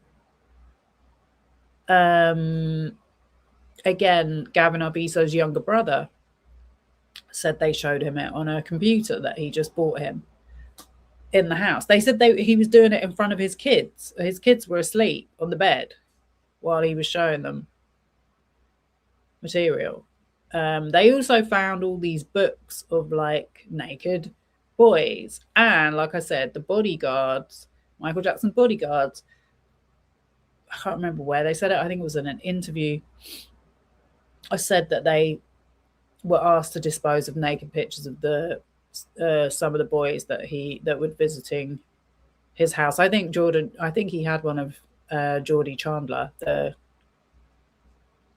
guy who the witness that never went to trial.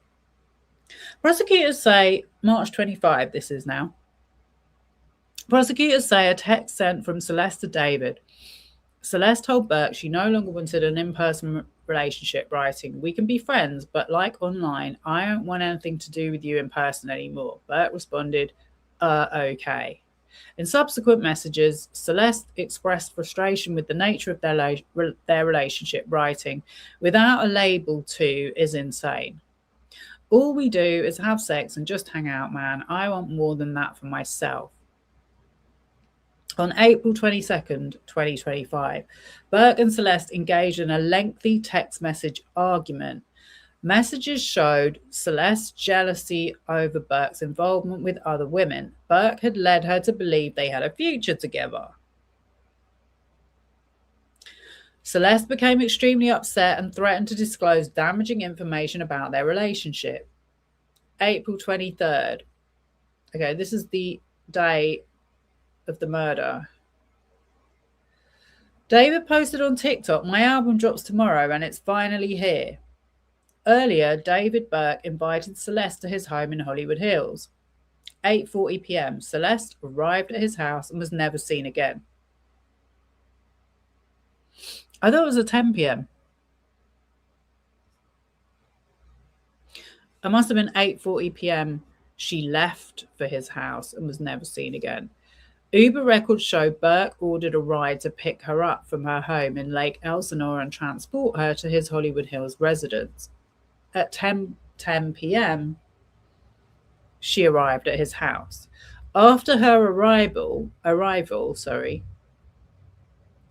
Burke allegedly stabbed Celeste multiple times, stood by while she bled out, and did not call 911 or seek medical assistance.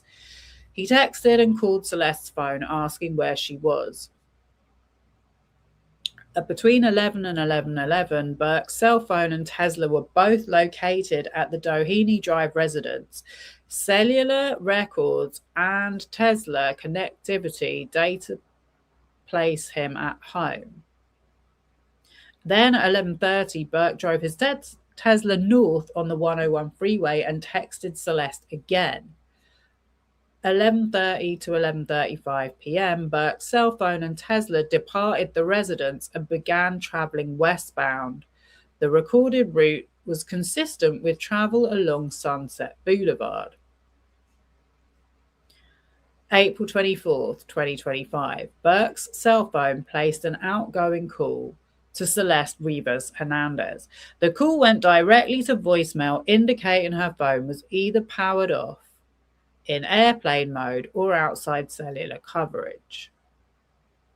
Burke's cell phone and Tesla were both located near the State Route 154 corridor in the San Marcos Pass area of Santa Barbara County.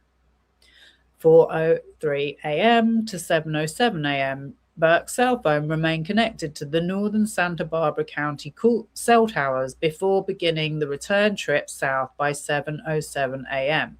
Both the cell phone and Tesla had returned toward the Doheny Drive residence. Electronic records placed Burke's cell phone and Tesla near a remote area off State Route 154, where investigators later recovered evidence. Okay, that evidence being her passport.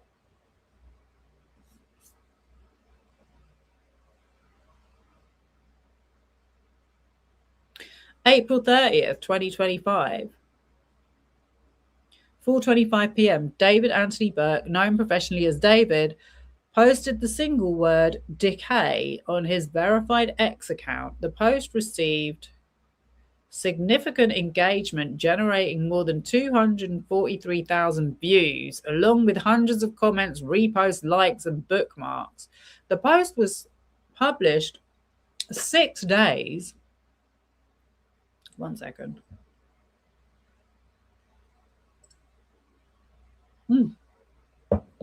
It's so hot doing these. The post was published 6 days after investigators later determined Burke traveled to State Route 154 area in Santa Barbara County on April 24, 2025. And approximately 1 week before investigators documented another trip to the same area on May 8th to 9th, 2025. The significance of the post has not been publicly explained by Burke or law enforcement. May 1st, 2025. Okay, so this is where he really, really incriminates himself. Burke purchased and had delivered 2 chainsaws. On May 5th, 2025, he purchased and had delivered a body bag, a heavy-duty laundry bags, and a blue inflatable pool. Purchases were made under the alias Victoria Mendez. So particles from this blue inflatable pool, I understand, were found on her decomposing body. Prosecutors allege Celeste's body was mutilated on or about this date. Burke allegedly placed Celeste's body into the inflatable pool in his garage to contain blood. He allegedly used a chainsaw and possibly other tools to dismember the body.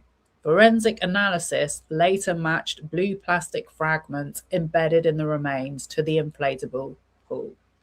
Burke allegedly amputated Celeste's left ring and pinky fingers because her ring finger contained a tattoo of his name.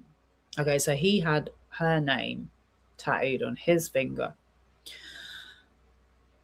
The fingers were never recovered. Head and torso were placed into a cadaver bag, limbs into a garbage bag, and both bags were placed in the front trunk of his Tesla. May 8, 2025.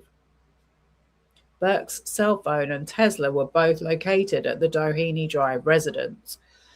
Around 1 a.m. on May 9th, Burke's cell phone and Tesla traveled northwest towards the State Route 154 corridor in Santa Barbara County. 1:50 to 1:55 a.m., Burke's cell phone and Tesla connected to the same cellular coverage area within approximately 1 minute of each other, indicating both devices remained together during the trip. Burke's cell phone and Tesla returned to the Doheny Drive residence.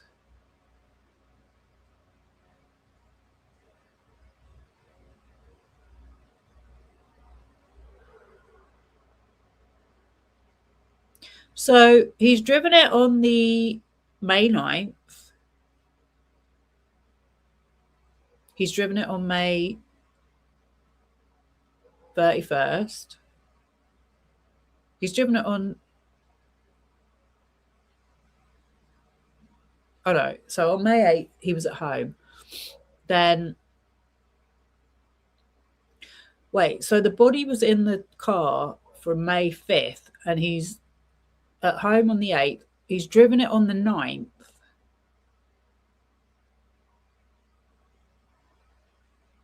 For nearly an hour at 1 o'clock in the morning. Again on the 31st. And then on July 7th, he buys a burn cage under an alias name. So he was using an alias name to buy these purchases. That Victoria, whatever it was.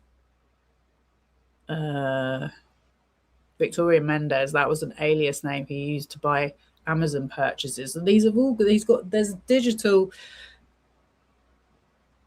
footprints linking him to all of this evidence. July 29th, 2025, surveillance video shows Bert driving the Tesla for the final time. He then parked the vehicle and left for an international concert tour. Cold. October 27th, 2025, 2:56 p.m. Vehicle registered to David is marked for 72-hour monitoring. Okay, so he was parked somewhere where you had to move the car within 72 hours. And obviously he'd gone over it. So he got a parking citation and then his car got towed. And on September 8th, tow yard workers detect a strong odour. 10:30 a.m. on September 8th, LAPD detectives received a phone call from the manager of Hollywood Area Official Police Garage reporting a strong smell of decay coming from a black Tesla Model X. Can't believe it's Tesla as well.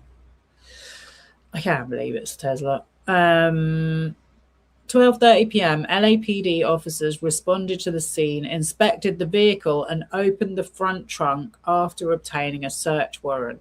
A detective observed a black cadaver bag covered with insects and a strong odor of decay. This is the thing I can't get my head around, is like how he managed to drive that car with the decaying body in there.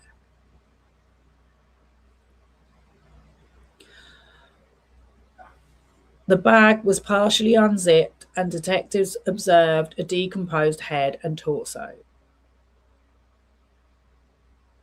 After removal of the cadaver bag, arms and legs were discovered to have been severed. A second black bag beneath the first contained additional dismembered body parts. 1:37 p.m. LAPD Robbery Homicide Division formally reported the death as a homicide to the medical examiner. 3:19 p.m. medical examiner investigator arrived on the scene. 4:04 p.m. full scene processing began, including documentation and evidence recovery.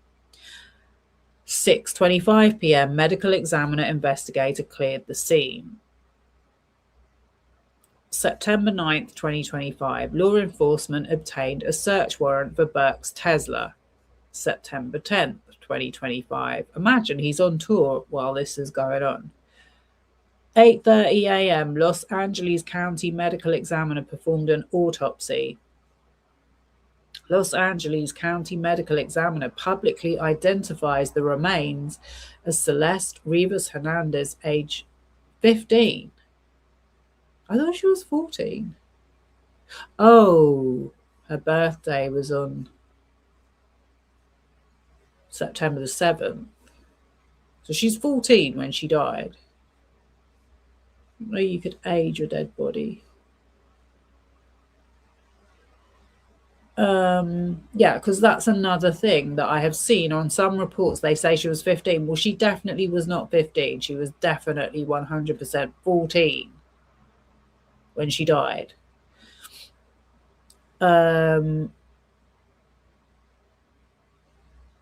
Riverside County Sheriff confirms she is the same juvenile reported missing April 5th, 2024. LAPD reclassifies the case as a homicide investigation. Tattoo on finger helps confirm identification. Police execute a search warrant at a Hollywood Hills home where David has been staying. Detectives are observed removing a computer and other items, according to law enforcement sources. LAPD reportedly finds evidence inside the garage consistent with the dismemberment of Celeste's body. Samples tested positive for blood and matched the teen's DNA, according to the court document. September 19th, 2025, the Los Angeles Department Medical Examiner issued a death certificate pending further medical evaluation.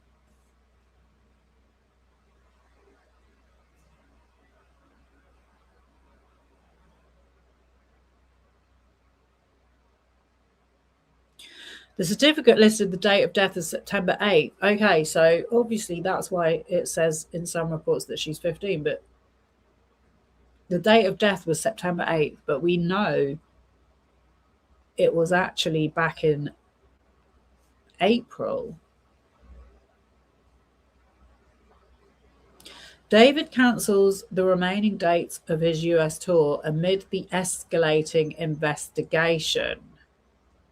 His Los Angeles concert and a scheduled appearance at the LA Grammy Museum, September 24, 2025, are removed from venue website. Thank God for that.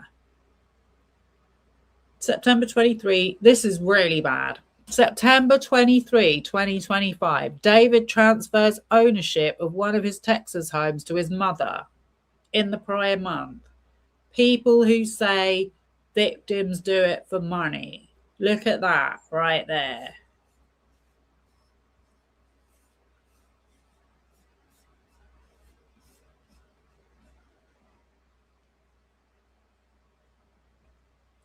September 25th, 2025, Celeste's body is officially released to her family for memorial services. September 29th, 2025, Celeste's death certificate is released, listing the cause of death as undetermined. The LAPD Robbery Homicide Division issued a public update regarding the investigation into the death of Celeste Rivas Hernandez. Investigators confirmed Celeste was deceased and that her body had been recovered from the front trunk of a Tesla belonging to David Anthony Burke. LAPD stated the Tesla had remained parked for several weeks before it was towed. You know what? Another thing I wanted to say, if anyone is still watching this yet, at the beginning I said I haven't been watching anything about this case because I don't really trust a lot of true crime channels, yeah? Because they capitalize on these tragedies. The same kind of channels. I'll give you an example. Andy Signal. I'm pretty sure he's been making videos about this case. Andy Signal also puts out videos saying that Michael Jackson is innocent and that his victims are lying.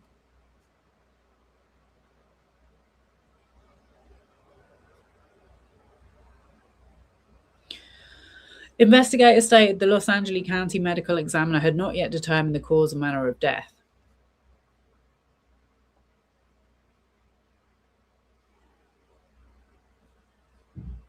LAPD thanked the public for its patience and stated additional information would be released as appropriate while the investigation remained ongoing. November 21st, 2025, the LA Medical Examiner received a court order initiated by LAPD placing a security hold on the Medical Examiner case. Because of the court-ordered hold, no records or details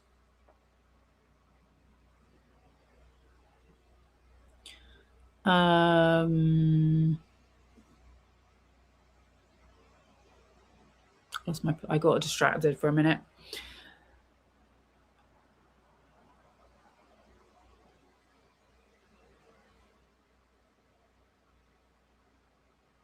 Related to the case may be released, including cause of death, manner of death, toxicology results, or the full medical examiner's report. November 25th, 2025. LAPD release a robbery homicide division statement correcting misinformation. LAPD stated Celeste Rivas' body was not frozen when discovered on September 8, 2025. LAPD stated she had not been decapitated. I don't even want to know who put that out. December 2025, termination letter sent by Interscope to Burke's management company. I should think so too, which was signed by Jason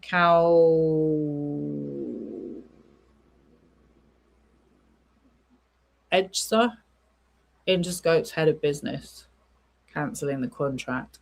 Interscope paid $2,277 million to Burke, David Entertainment LLC, and other affiliated entities.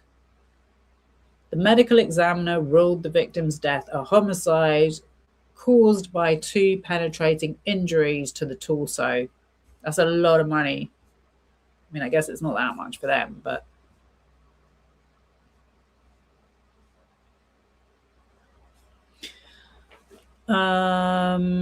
okay, so then there's the information about how they found the passport, which was on January 7th, 2026 by a person working on the highway. January 15th, the Los Angeles County Criminal Grand Jury issued an order to appear directing Caleb Burke to appear as a witness on February 10th, 2025. So there's Caleb Burke, Doward Burke, and Colleen Burke. So I'm guessing they're his family, parents, and possibly sister.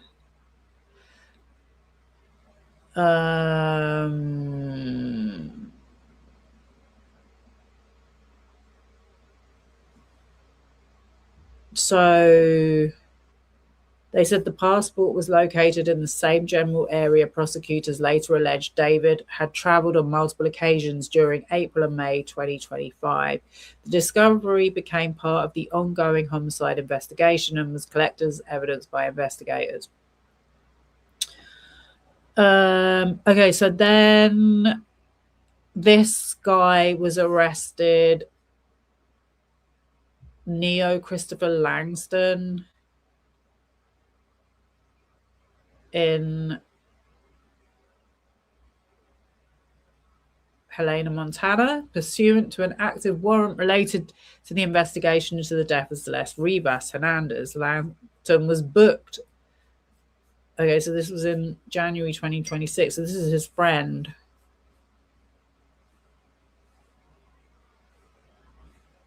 Who I think has been on streams with him. There's evidence of.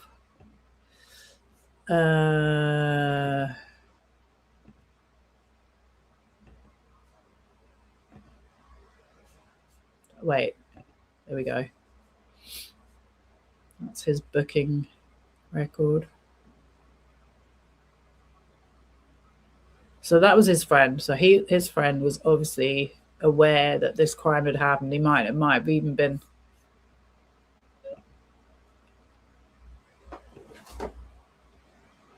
part of it.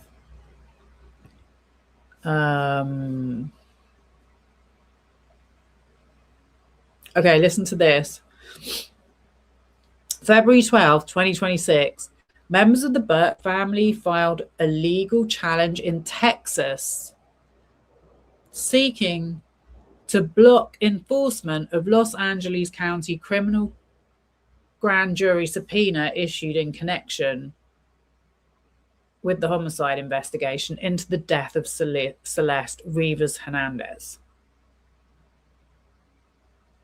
Let that just sink in for a minute. The family argued the subpoena violated their constitutional due process rights and challenged California's efforts to compel their appearance through the Texas courts. Sound like a lovely family, honestly. Wow. February 13th, 2026. A Texas appellate court denied the Burke family's petition challenging enforcement of the California grand jury subpoenas. The court allowed enforcement of the subpoenas to proceed, requiring the subpoenaed family members to comply with the grand jury orders and appear in connection as directed in connection with the Los Angeles County homicide investigation. April 16th, detectives from the LAPD Robbery Homicide Division arrested David Burke, a 21-year-old resident of Los Angeles, for the murder of Celeste Rivas. He was booked into custody at 11:12 p.m.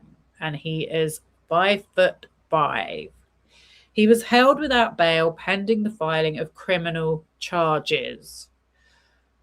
Following his arrest, investigators executed additional search warrants and continued processing physical, digital, and forensic evidence collected during the homicide investigation.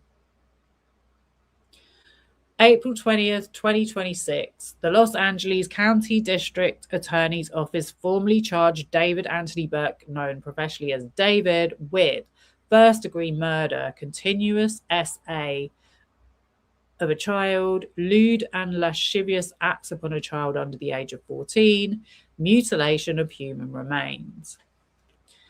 He made his first court appearance and entered not guilty pleas to all charges.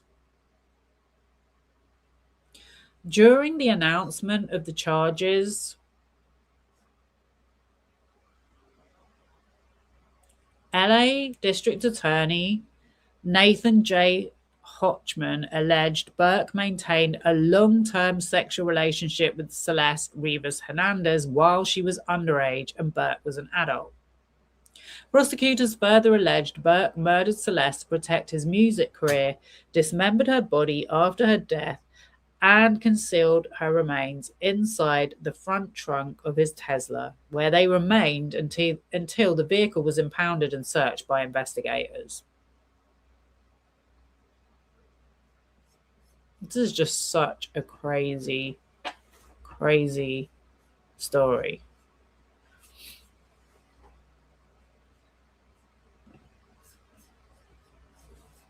Just got to have a little break. Oh, we're nearly at the end of this, just in case you want to find out.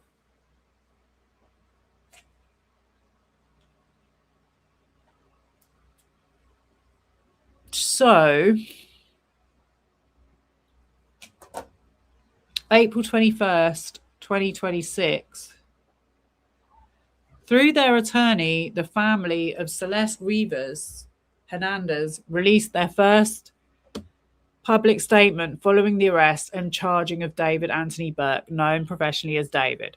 The family described Celeste as a beautiful, strong girl who loved to sing and dance.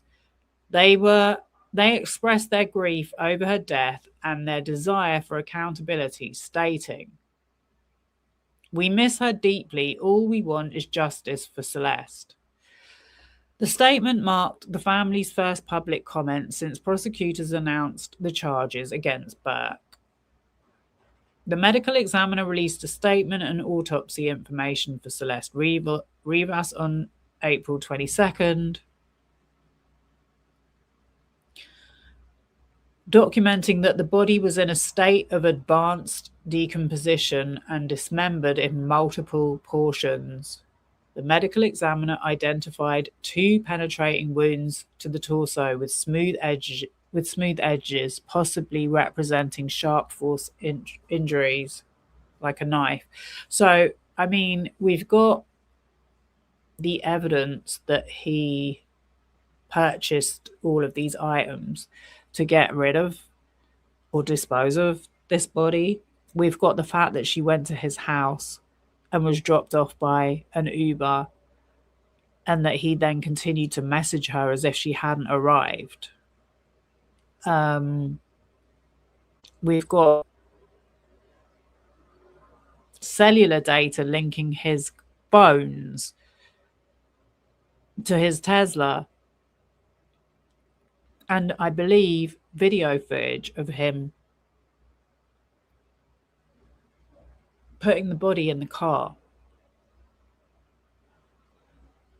There's just no way he could have driven that car without knowing there was a dead body in it after that long.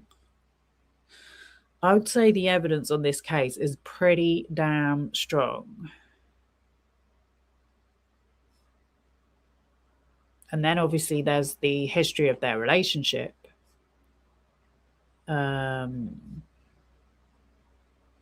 April 23, 2026, during a court hearing, prosecutors and investigators provided updates on the scope of the investigation.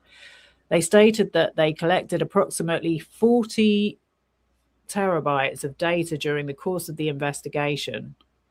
The assistant DA confirmed 3 separate investigative grand juries were convened in November 2025. Investigators also confirmed a wiretap was conducted as part of the case. The next court appearance was scheduled for April 29, 2026.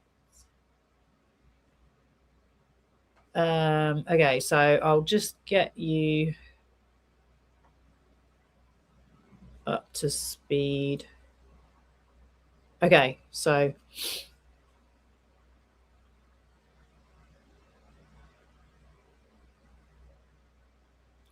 April 30th, 2025, an updated death certificate for Celeste Rivas was issued by the LA County Department Medical Examiner. The amended certificate stated it was undetermined whether Celeste had been pregnant during the year preceding her death.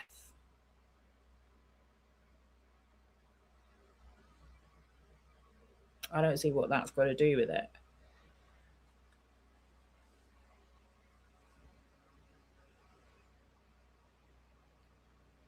Why would they have had that conversation if she wasn't pregnant? Following the release of the amended death certificate, an attorney representing Celeste's family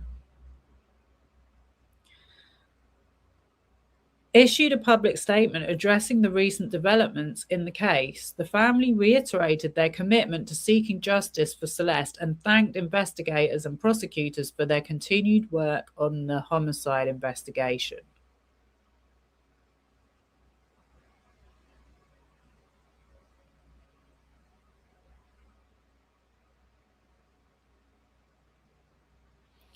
So then that brings us up to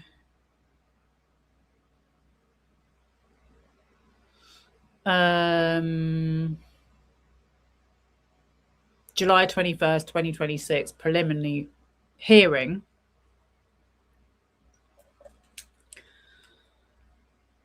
David Anthony Burke, known professionally as David, appeared in court without handcuffs,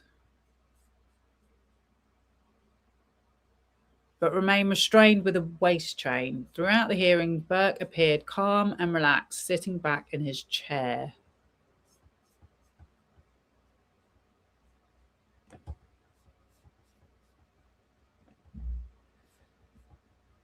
As prosecutors displayed graphic crime scene photographs and evidence, Burke kept his eyes fixed on the courtroom monitors and did not appear to look away from the presentation.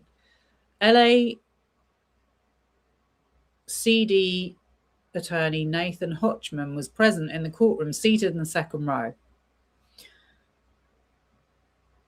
Prosecutors advised, LA County DA Nathan Hotchman was present in the courtroom, seated in the second row. Prosecutors advised the court that they expected to call 10 witnesses, including members of the LAPD and the LA County Medical Examiner's Office. So then we've got the witness list.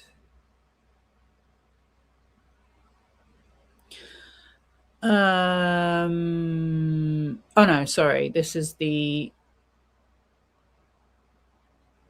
Juan Gonzalez was the first witness.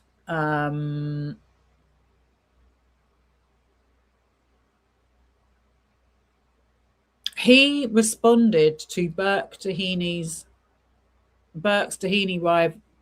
Drive residence on February 17th, 2024 to conduct a welfare check after Riverside County investigators reported 13-year-old Celeste Rivas Hernandez missing. Gonzalez testified Burke told deputies he met Celeste through social media and Discord in 2020 or 2021. She could have been 10. Had met her in person only once and believed she was 13 years old because, according to Burke, she told me she was 13. Burke stated the last time he communicated with Celeste was February 13th, 2024.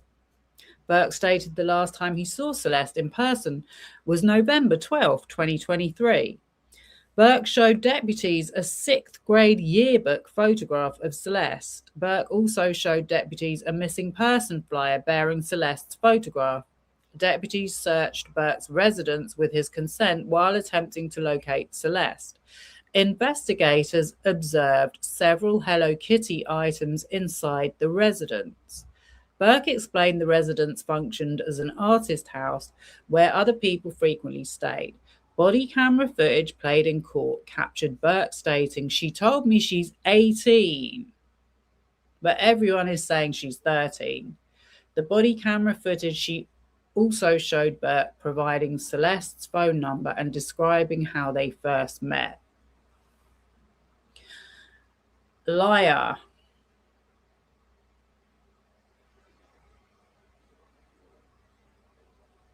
Defense attorney Regina Peter emphasized Burke's cooperation with law enforcement. Peter highlighted that Burke consented to the search of the residence. Peter noted Burke voluntarily provided Celeste's contact information. Peter further emphasized Burke repeatedly stated he believed Celeste was 18 years old. During redirect examination, prosecutors attempted to ask whether Burke had ever told deputies he had been in a sexual relationship with Celeste or had assisted her in leaving home. Defense counsel objected before either question was answered. Judge Eleanor Hunter Olmedo sustained the objection. Doesn't mean, this is what I'm trying to say to you guys, yeah? You see how the legal system doesn't necessarily give you the answers. Doesn't mean it didn't happen. Sustained. Discovery of Burke's Tesla.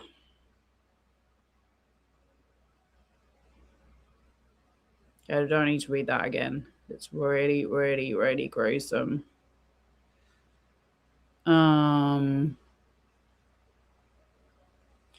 Burke's arrest. The graphic evidence prompted visible reactions from several members of the gallery and media. Gosh. Burke continued watching the courtroom monitors throughout the presentation, did not appear to avert his gaze while the crime scene photographs were shown. Burke's arrest. Detectives Joshua Byers testified Burke was arrested on April 16th, 2026. I thought Michael Jackson was obsessed with kind of horror imagery as well. Pretty sure. I just want to state this one more time for the record. I am not saying Michael Jackson was ever involved in killing anyone. I'm just saying they had similar tastes.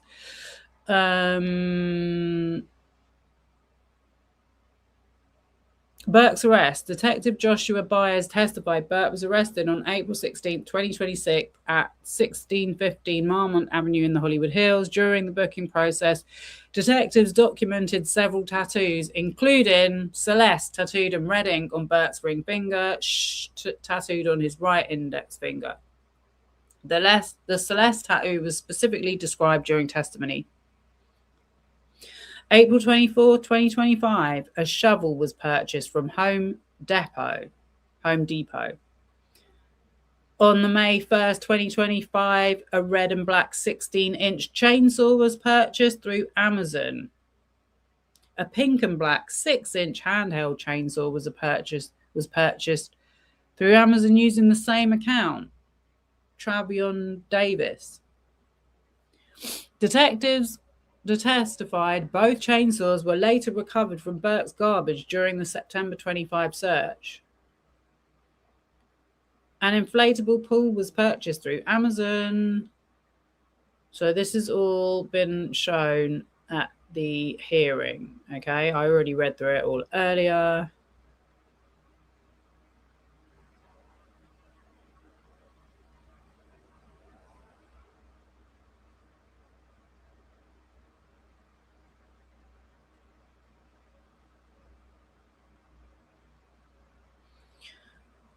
During cross-examination, Burke referred to a search warrant affidavit concerning Celeste Hernandez's iCloud account, including the email address abigailblue977 at icloud.com, and questioned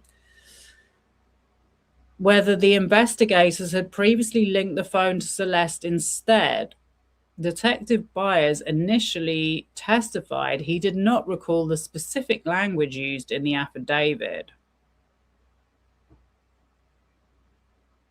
After reviewing the affidavit, Detective Byers testified the affidavit identified the email account as belonging to Celeste, but did not identify the phone itself as hers.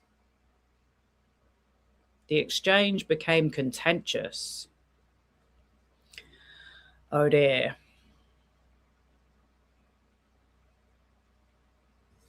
Ugly, ugly, ugly. Oh my God.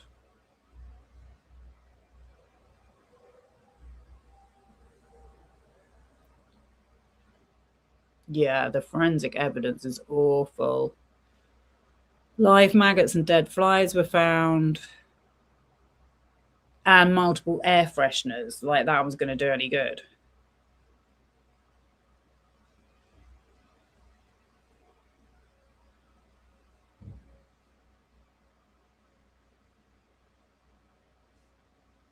Okay. So a lot of questions about the equipment being bought. The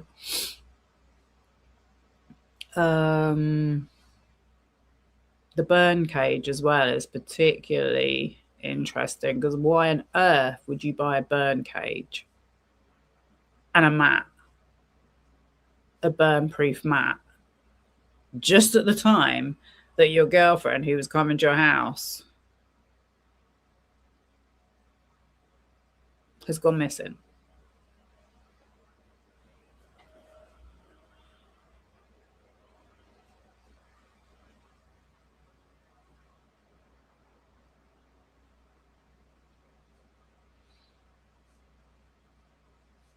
So much evidence.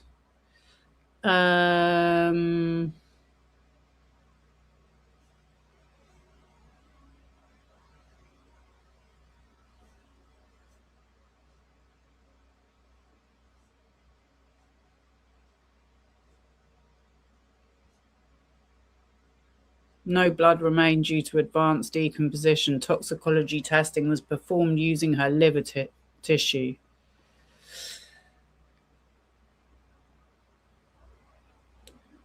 Yeah, I doubt if they would have been able to get any results from that. Oh, toxicology testing also detected a benzodiazepine. There you go. Testing for methamphetamine was inconclusive. Dr. Ho testified none of the toxicology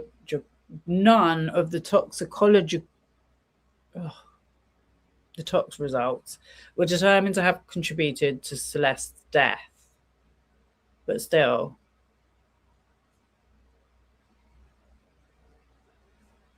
a 13-year-old having what was it called? The benzos. and inconclusive for methamphetamine. But I mean, obviously, it's so long after it happened. Okay, photographs recovered. Farrell testified investigators recovered numerous photographs documenting Burke's relationship with Celeste Rivas Hernandez. The photographs included Burke holding what appeared to be a ring.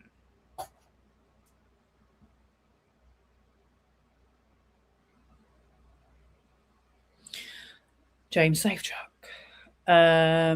Celeste with dyed red hair, the pair together in bed, screenshots of FaceTime calls, 2 photographs showing a female hand with David tattooed in red cursive while wearing the same ring Burke had shown holding in another photograph. Farrell also tested investigators recovered a lock screen image depicting Burke and Celeste embracing, although that image was not displayed in court. This is the last bit I'm going to read. Digital evidence. Farrell testified investigators recovered sexually explicit images and videos involving Burke and Celeste from Burke's iPhone and iCloud accounts. According to Farrell, the files appeared to have been created inside Burke's bedroom and documented an ongoing relationship between the two. Prosecutors identified the recovered material as CSAM. The images and videos themselves were not shown in court. Farrell described the evidence after it had been reviewed and filtered by the LAPD Cybercrimes Division for discovery purposes. Farrell testified Celeste was frequently identifiable in the images by her dyed red hair. During testimony concerning the recovered digital evidence, Celeste's parents left the courtroom after becoming visibly overwhelmed. Celeste's mother cried as she exited the courtroom. Deputy District Attorney Beth Silverman apologized to the family as they left. Throughout the testimony, Burke remained largely expressionless, occasionally shifting in his seat or leaning his head while continuing to face forward. Farrell testified the recovered messages discussed their relationship, plans to meet, travel between Lake Elsinore and Burke's residence, future plans together, pregnancy concerns,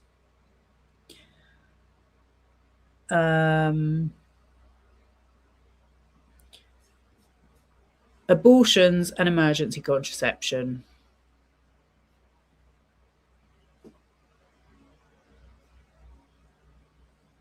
Investigators also recovered evidence confirming a trip to the Trump Hotel in Las Vegas that had been booked for Burke and Celeste. I'm just saying.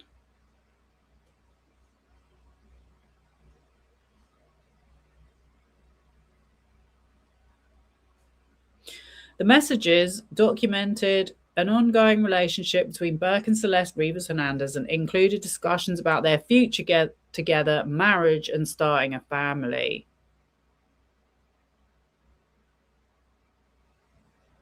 It's just sounding familiar. If you know, you know.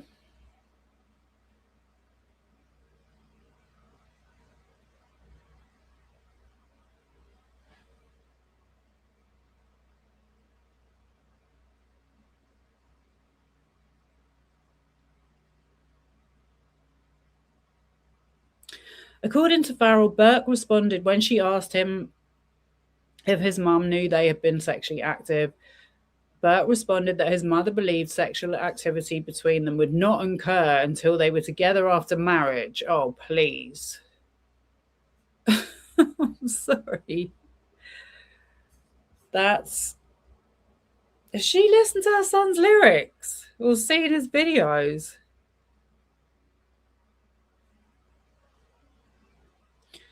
During the exchange, Celeste stated they had been having sex for almost a year straight.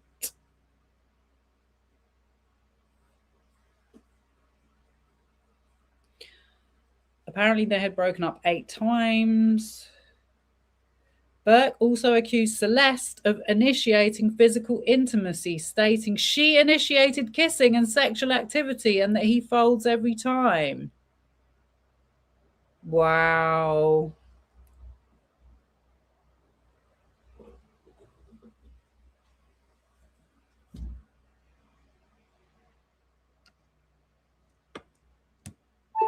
It's funny how they all do have the same MO.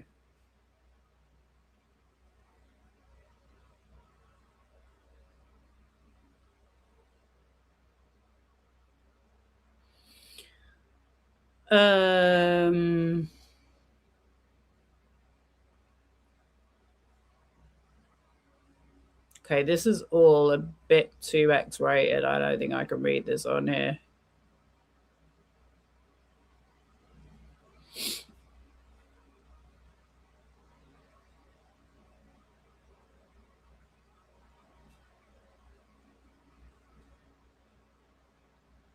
Yeah, they're gonna do a lot of victim shaming in this, I can see in this trial.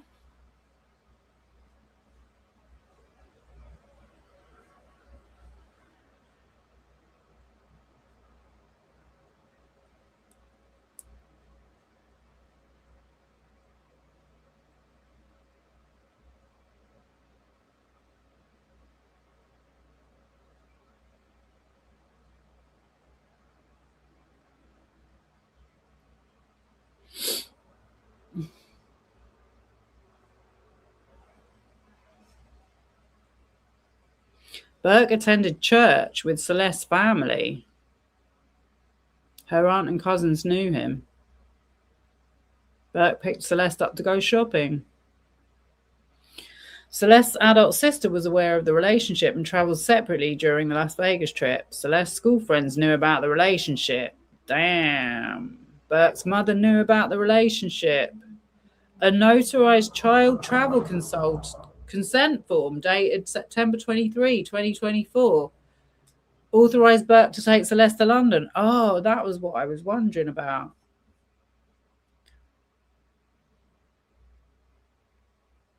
Guys, come on. It's just another similarity. Defense counsel attempted, that was all the defense counsel. Defense counsel attempted to introduce testimony concerning alleged prior domestic violence by Celeste, references in messages to BPD, messages in which Celeste discussed taking her own life. Disgusting. Has absolutely nothing to do with what he did. Okay, so this is all the records here. Okay, I'm going to leave it. It's very, very heavy. But yeah, I just wanted to show you that just so you could get some more details from an accurate source on the rest of the case. Yeah, let me know what you think in the comments. I'm still waiting, speaking of Michael Jackson, I'm still waiting for an update on the docket of the Casio versus MJJ Productions, MJJ, whatever it is, LLC. So they had this hearing to decide whether it was going to be forced arbitration or not, and there was this argument about this new legislation. So with because there was now a dispute over whether molestation had occurred of minors, that would invalidate the contract in terms of having to be arbitration. So arbitration means that everything would be done behind closed doors, that it wouldn't be on public record as to what was going on in the legal proceedings. The Casios want it not to be in arbitration. They want it to go public with this, contrary to, again, what certain Michael Jackson supporters don't understand is they're like, oh, the Casios wanted more money. No, that is not what happened. if you actually read the testimonies as to what happened, they actually said to their attorney to make them an offer, and they then breached the contract they had, which they had signed a confidentiality. Basically, they weren't going to say anything about it. It was the Michael Jackson estate that went to the press and started dropping rumors to discredit them in the press before they could come out and say anything. Okay, to make it look like that they had done this for the money, but it's actually the other way around. So yeah, I'm waiting to see what is going to happen there, because it seems to be taking a long time. I don't know if that's normal or not, but I'm checking it very regularly, and as soon as there is an update, I will definitely be doing a live stream about it. And hopefully, I know this has gone on for a long time, but as with all my live streams, I like to really give you as much information as I can find, just to be, because I'm doing my own research. Just to be as accurate as possible.